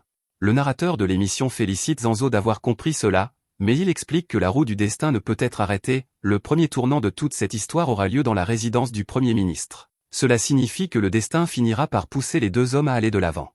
Dans une salle de bain, Kiwami se demande ce qu'il doit faire, il n'a pas d'arme et n'a pas non plus de coupon sur lui. Dès qu'il sort, Kiwami est confronté à l'un des enfants de verre. Le type est ravi d'avoir enfin trouvé quelqu'un, mais il est surpris de voir que la personne qu'il a trouvée ne vaut que 100 points de massacre. Cela signifie que Kiwami est pratiquement inutile, mais le type dit qu'il a besoin des points, donc il devra l'éliminer. Ailleurs, Prima se demande pourquoi les points de massacre de Kiwami sont si bas. Elle fait remarquer que Kiwami est le père de Gamut, et se demande pourquoi il ne vaut pas plus. Gamut ne se soucie pas vraiment que ce soit si bas, car si sa valeur réelle était affichée, tout le monde se lancerait à sa poursuite. Cependant, il ne protège pas Kiwami, il veut simplement éviter que tous ses amis ne perdent la vie en le poursuivant. Avec son intelligence et son intuition hors du commun, Kiwami n'a aucun mal à manipuler les gens. L'application n'attribue que 100 points de massacre à Kiwami, mais Gamut déclare qu'il s'agit d'un véritable monstre. De retour dans les toilettes, nous voyons à quel point Gamut avait raison. Le type qui voulait éliminer Kiwami plus tôt est maintenant en train de pleurer et de lui ouvrir son cœur, il dit que sa famille était horrible avec lui, alors Kiwami le réconforte. Mais ce n'est qu'une comédie, car Kiwami prend le couteau du type. Il lui fait avouer que la bombe se trouve au 4e étage, puis Kiwami met fin à ses jours. Kiwami explique ensuite qu'il n'y a qu'une seule partie du corps que le coupon de l'enfer peut améliorer, c'est la ligne d'1 millimètre entre les vertèbres cervicales, et c'était la seule façon pour lui de couper la tête du type. Kiwami détermine qu'en effectuant cette coupe précise, il sera capable d'éliminer tous les enfants de verre sans l'aide de médicaments. Kiwami est déçu car il semble que les enfants de verre n'aient pas été informés de cela, cependant, Kiwami se souvient qu'il est leur employeur et que c'est sa responsabilité. Kiwami devient alors très sérieux lorsqu'il déclare qu'il était en fait le numéro 1 au moment de la création des enfants de verre, il est leur prédécesseur, et il choque le pauvre garçon en lui révélant sa véritable valeur. Kiwami déclare qu'à l'époque, il valait 800 000 points de massacre. Le maléfique Kiwami dit au garçon de crier s'il le souhaite, car il veut qu'il ressente vraiment cette peur dans son cœur. Le garçon hurle de douleur, mais Kiwami est déçu car il ne ressent rien. Il en conclut que rien ne peut émouvoir son cœur, pas même ses propres enfants, il dit qu'il est incapable d'éprouver de l'empathie pour qui que ce soit, mais il se souvient de quelque chose, ce qu'il a dit a été vrai toute sa vie, mais les choses semblent différentes lorsqu'il passe du temps avec Shine. Ailleurs, Gamut explique que les ninjas seront bientôt là, alors il dit à Prima de se mettre en position. Il lui confie la mission la plus importante, car elle est désormais son bras droit, il est temps de faire ce qu'ils font d'habitude, alors Prima se mord la langue, et Gamut dit qu'il est désormais motivé. Il est temps pour eux de commencer à mettre fin à certaines vies, et Prima jure de donner tout ce qu'elle a. Ailleurs, Zanzo élimine d'autres ennemis. Il est déterminé à désamorcer la bombe, mais chacun de ses enfants de verre est incroyablement fort, il sait que ce sera un parcours difficile, mais il ne peut plus s'arrêter maintenant. À ce moment-là, quelque chose traverse le plafond et manque de transpercer Zanzo. Order est déçu de voir que Zanzo a réussi à esquiver son attaque de justesse, et il est impressionné par le ninja. Quoi qu'il en soit, Order dit qu'il connaît déjà l'emplacement de Zanzo, il demande à Attacker de se préparer pour la prochaine attaque et déclare que Zanzo n'a nulle part où fuir. Où qu'il aille, leur lance divine appelée Gengar transpercera tout et tuera tout. À l'intérieur, Zanzo n'arrive pas à croire qu'un obus perforant vient de traverser le bâtiment, ses projectiles peuvent pénétrer des chars blindés, et un tir direct aurait mis fin à sa vie. Order dit qu'il n'a aucun espoir de s'enfuir et révèle que son pouvoir Gokudo s'appelle Black Box Providence, il est capable d'entendre la position de tout le monde et même leur point de vie. Order transmet les coordonnées de Zanzo à Attacker. Et Attacker vise, il utilise son pouvoir Gokudo appelé Iron Ponche Canon, qui tire un autre obus dans le bâtiment. À l'intérieur, Angé empêche Butcha de bouger, mais il ne sait pas pourquoi, le projectile s'écrase et il se rend compte qu'Angé vient de lui sauver la vie. Zanzo subit des dégâts importants à cause du missile, et Order révèle que le coupon de l'enfer renforce son oui, cela signifie que le son lui indique la position de tout ce qui se trouve dans le bâtiment. Order et Attacker forment une équipe et déclarent qu'ils peuvent transpercer n'importe quoi. Zanzo, cependant, en a assez de tout ce qui se passe. Il déclare qu'il est l'un des 8 ninjas impériaux et transforme ses bras pour les rendre plus puissants. Il commence à défoncer les murs et déclare qu'il va arracher la tête des attaquants et jouer au ballon avec. Order est impressionné par lui, car il creuse un tunnel à travers le bâtiment à main nue, mais Attacker dit qu'il n'est toujours pas assez rapide. Leurs prochaines attaques frappent à nouveau Zanzo, qui décide alors qu'il doit aller plus vite, à ce rythme, ils vont simplement l'abattre avant qu'il n'atteigne le toit. Zanzo continue d'esquiver et dit qu'il devra monter avant le prochain tir, sinon il n'aura aucune chance de gagner. Zanzo sait qu'il pourrait y arriver facilement s'il avait un chemin direct à suivre, et il se rend compte d'une chose, leurs attaques ont créé des trous qui mènent directement aux attaqueurs, il suffit donc à Zanzo de les traverser. Order s'en rend compte également et il est terrifié lorsqu'il sent que le ninja s'approche. Le son est cependant très étrange, car il ressemble presque à celui d'un bébé. La raison en est que Zanzo s'est transformé en nourrisson, car les ouvertures créées par leurs attaques ne faisaient que 30 cm de large. Zanzo déclare qu'il peut se transformer en n'importe quoi et accomplir n'importe quoi, donc même être un bébé ne pose aucun problème. Order dit à Attaquer qu'ils ont de gros ennuis, mais il est trop tard car Zanzo arrive. Il se retransforme en idole, et les Gokudo réalisent que cela va causer leur perte. Order ne peut que se demander quel genre d'adulte ils seraient devenus si les choses s'étaient passées différemment quand ils étaient plus jeunes. Un regard sur le passé révèle qu'Order et Attaquer passaient leur temps à jouer aux jeux vidéo. Ils étaient les meilleurs amis du monde, et Order donnait les coordonnées dans le jeu, c'était l'idée d'Order, et cela leur permettait de battre des équipes étrangères très douées. Ils sont devenus invincibles et ont remporté tous leurs matchs. Le père d'Attaquer forçait ce dernier à devenir champion du monde de karaté, mais son entraînement rigoureux allait toujours trop loin. Quant à Order, il était destiné à reprendre l'entreprise familiale après avoir obtenu son diplôme, et il allait également épouser sa fiancée, car c'était ce que voulaient ses parents. Les deux amis détestaient ce que leurs parents voulaient pour eux, car ce qu'ils voulaient vraiment, c'était gagner leur vie en jouant à des jeux vidéo, devenir des joueurs professionnels était leur rêve, ils étaient donc ravis lorsqu'une entreprise leur a proposé un contrat de sponsoring. Le chemin vers leur avenir n'était pas celui que leurs parents minables avaient en tête, ils se sont frayés leur propre voie, mais leurs parents ne l'ont pas accepté. La mère d'Order a hurlé comme si c'était la fin du monde, et elle a même tenté de mettre fin à ses jours, à cause de cela, Order n'a eu d'autre choix que de renoncer au contrat. Order s'est excusé auprès de son équipe, mais il a été choqué lorsqu'Attaquer s'est présenté devant chez lui. Les parents d'Attaquer ont également tenté de l'en empêcher, mais il a refusé d'abandonner leur rêve. Order a décidé de partir avec Attaquer, mais il était inquiet et se demandait si Attaquer savait seulement comment se rendre à Tokyo.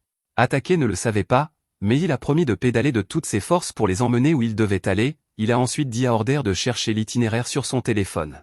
Attaquer a déclaré qu'il serait leurs bras et leurs jambes, et Order leurs yeux.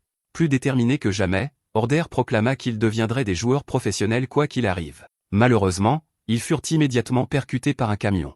Order perdit ses bras et ses jambes, et Attaquer perdit ses deux yeux. Attaquer hurla de douleur, incapable de trouver Order, qui était complètement sous le choc. Order explique que quelque chose en eux s'est brisé ce jour-là, et qu'ils ont complètement changé. Malheureusement, leur vie touche à sa fin lorsque Zanzo leur coupe la tête. Attaquer appelle désespérément Order, car il ne le sent plus derrière lui. Zanzo explique que les snipers sont très faibles à courte distance, et que c'est la raison pour laquelle ils ont été vaincus. Attaquer continue d'appeler Order comme il l'avait fait lors de cette terrible journée, et Order finit par répondre à son cher ami. Zanzo ne supporte pas de regarder cela, alors il donne un coup de pied à la tête d'Order, il dit qu'il l'a fait uniquement parce qu'il était agacé, mais on voit que Zanzo a donné un coup de pied à la tête d'Order juste à côté de celle d'Attaquer. Order transmet désespérément les coordonnées une dernière fois, et celles-ci sont simplement 111, ces coordonnées se trouvent juste devant Attaquer, alors Order assure désespérément à son ami qu'il est juste devant lui. Order dit qu'il sera toujours aux côtés d'Attaquer et qu'ils seront ensemble pour toujours. Zanzo en a assez de ces banalités, alors il commence à partir, il déclare que le travail est terminé, et nous voyons qu'Attaquer est décédé avec le sourire aux lèvres.